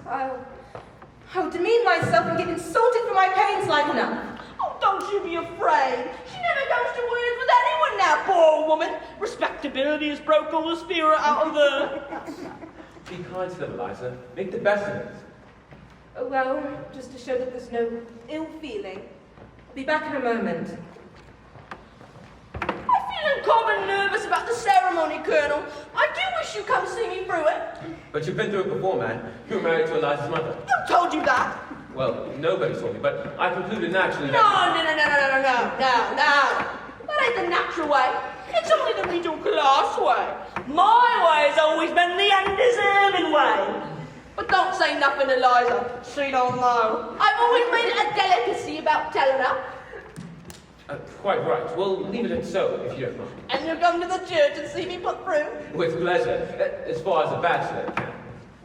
May I come, Mr. Doolittle? I should be very sorry to miss your wedding. I should be honoured by your condescension, ma'am. My poor old woman would take it as a tremendous compliment. She's been very low thinking of the happy days that are no more. Well, I'll order a carriage and get ready. I shan't be more than 15 minutes. I'm going to the church to see your father married, Eliza. You had better come in the brougham with me. Colonel Pickering can go on with the bridegroom. Bridegroom? What a word! Makes a man realise his position somehow. Before I go, Eliza, do forgive him and come back to us.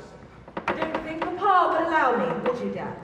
Well, they played you off very cunning, them two sportsmen. If it had only been one of them, you could have nailed him. But you see, there were two, and one of them chaperoned the other, as you might say. It was artful of you, Colonel, but I bear no malice. I've been a victim of one woman after another my whole life, and can't get a grudge of you getting the better of Eliza. I shan't interfere. It's my time to go, Colonel. So long, Henry. See you in St. George's, Eliza. Do stay with us, Eliza.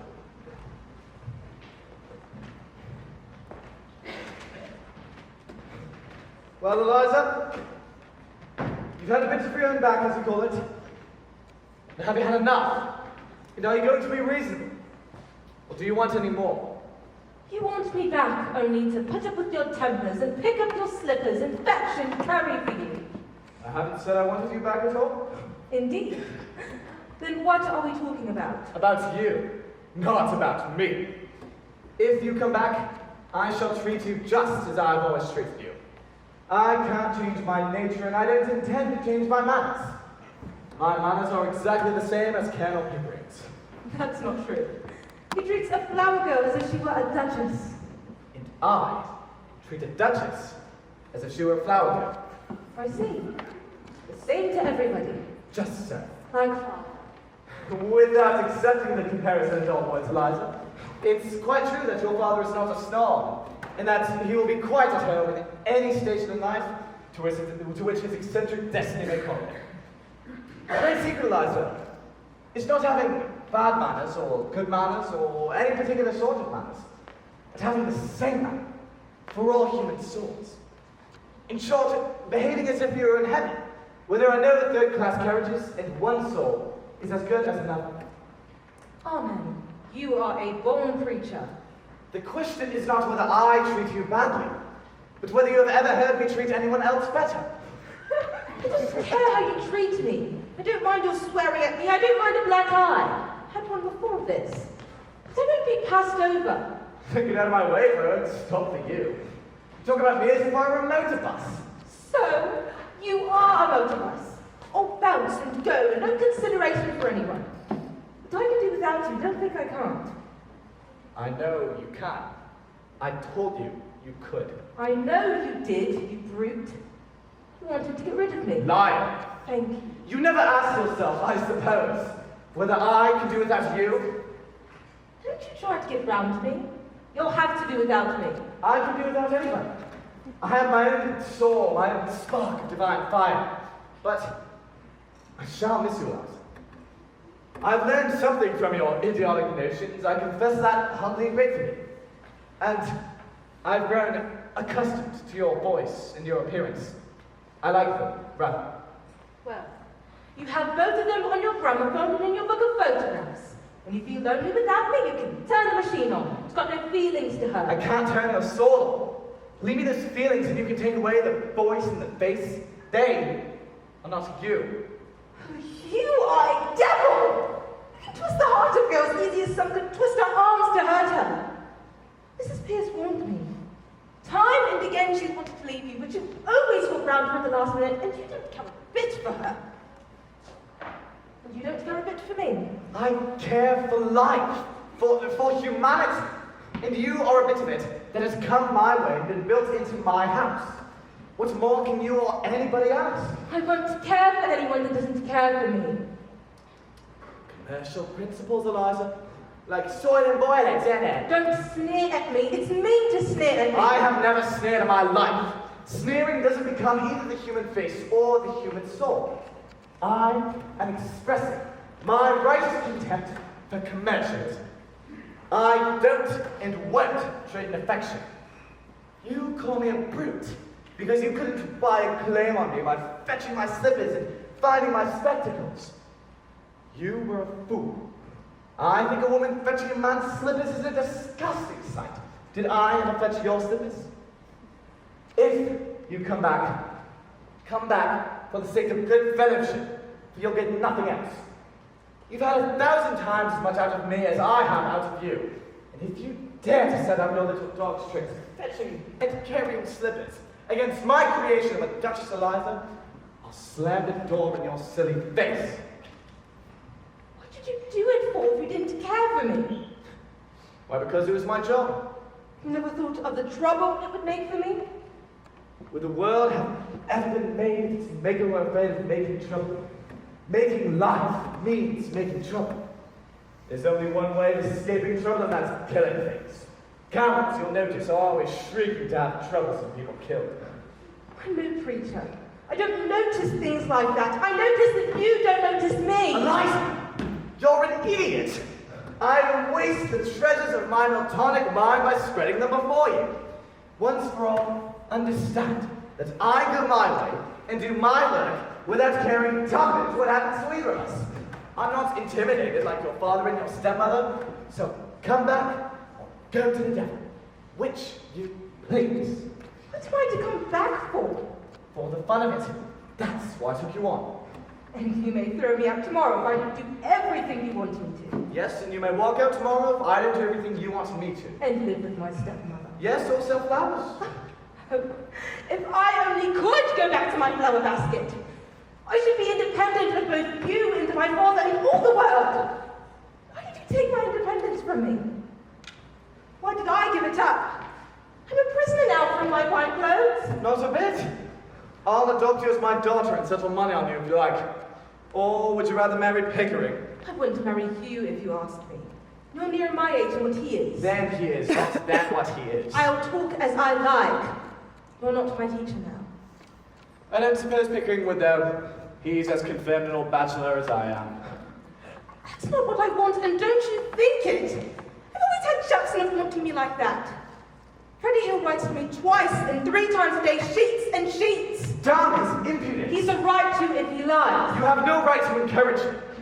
Every girl has a right to be loved. What? By fools like that? Freddie's not a fool. And if he's weak and poor and wants me, then maybe he'd make me happier than my betters that bully me and don't want me. But can he make anything of you? That's the point. Perhaps I can make something of him. I never thought of us making anything of one another, and you never think of anything else. I only want to be natural.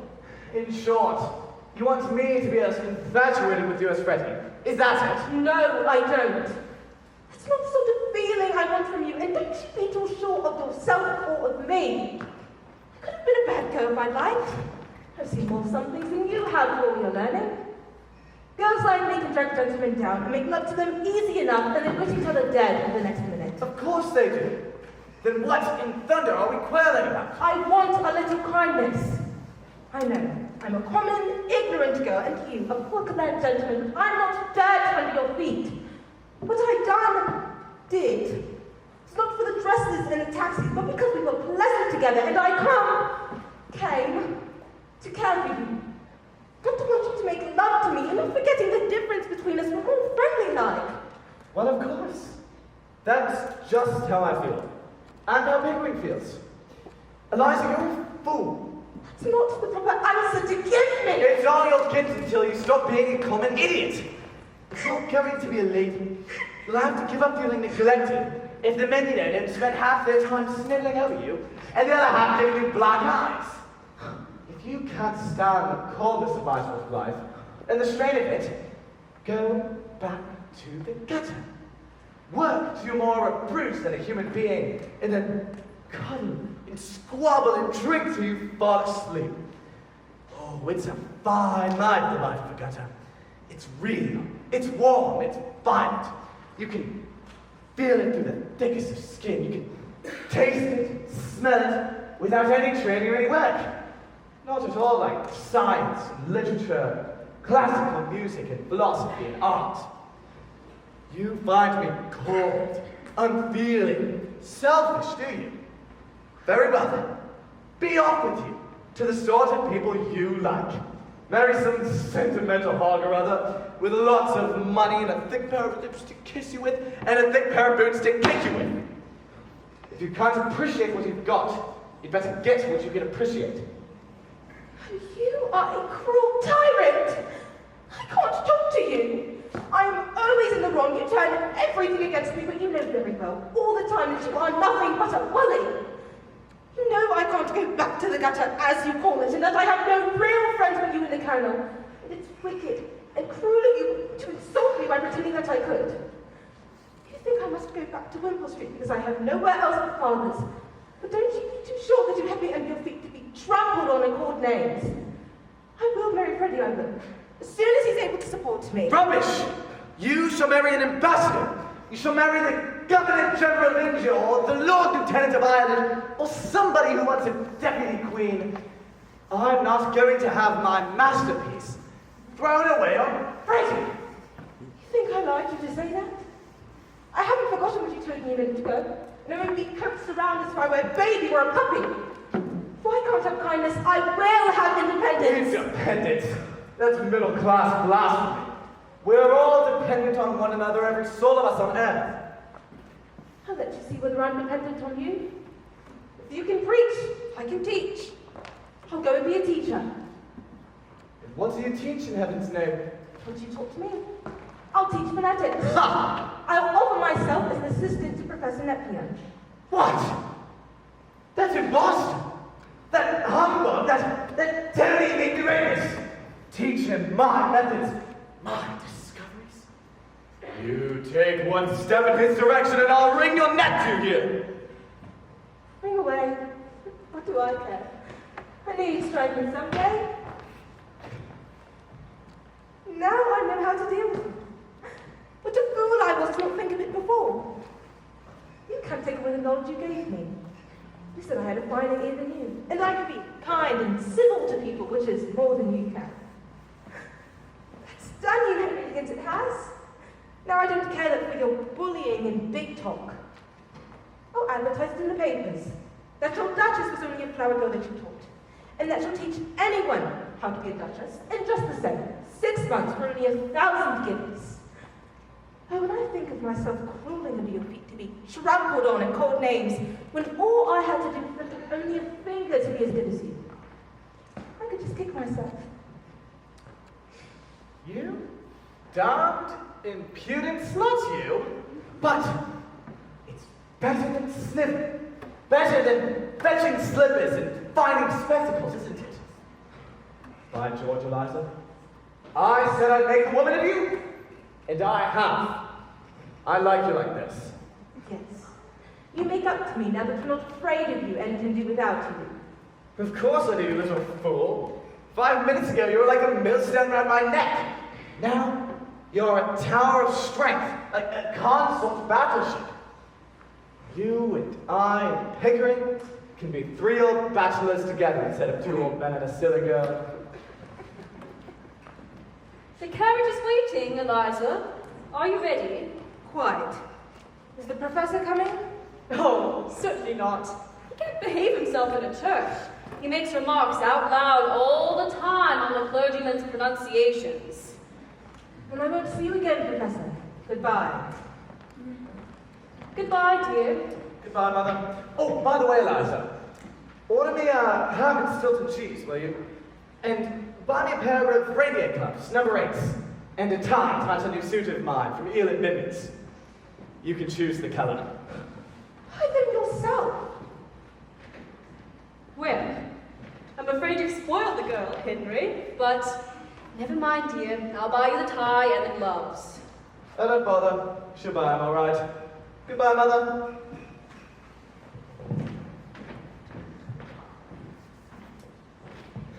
Well, I think that's the whole show. Cheerio.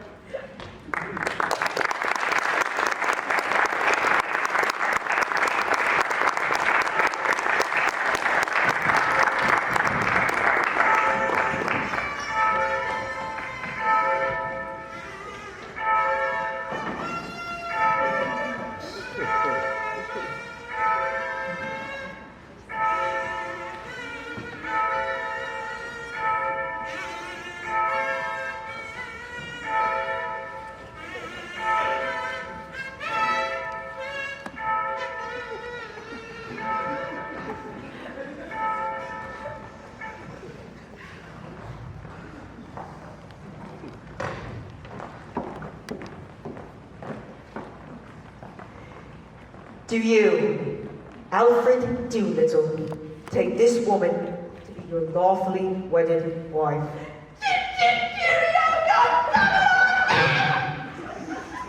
And do you? Objection! Objection! Objection!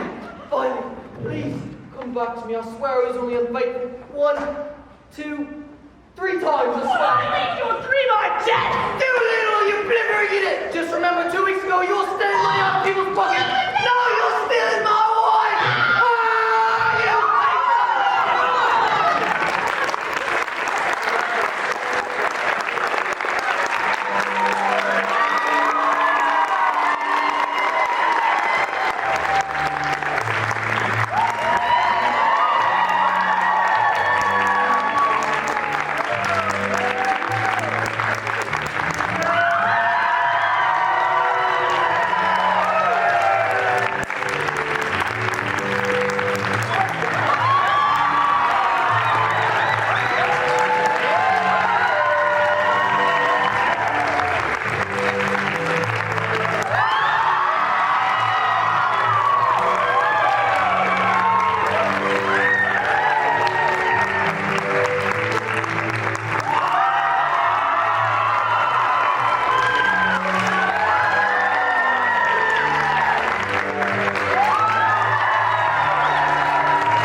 I'm the theater teacher here at Alexandria City High School, and let me ask your patience for just a few more minutes so that here on our closing night we can say thank you to all of the people who had a hand in making Pygmalion possible. And also, recognize our seniors. So that's where we're going to start. Crew, I need you to give a little room for the flowers to get through, please.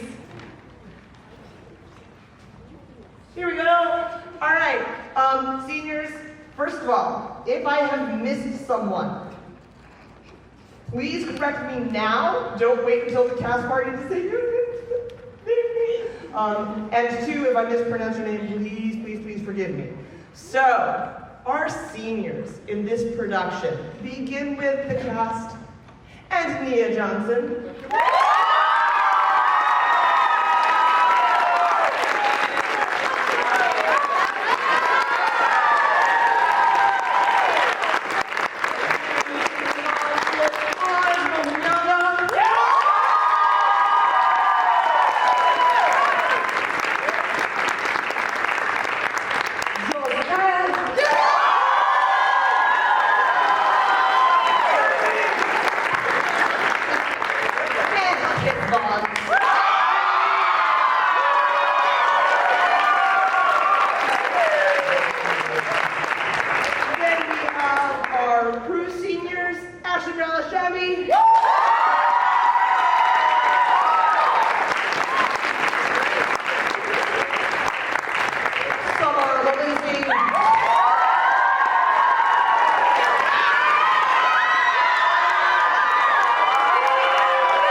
These are seniors in casting group, not leadership. I'm going to come back to my leadership in a minute.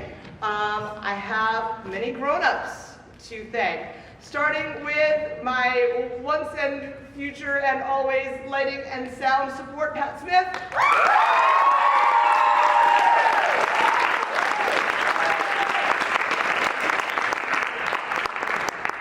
If she's not coming down now, she'll get them in a minute.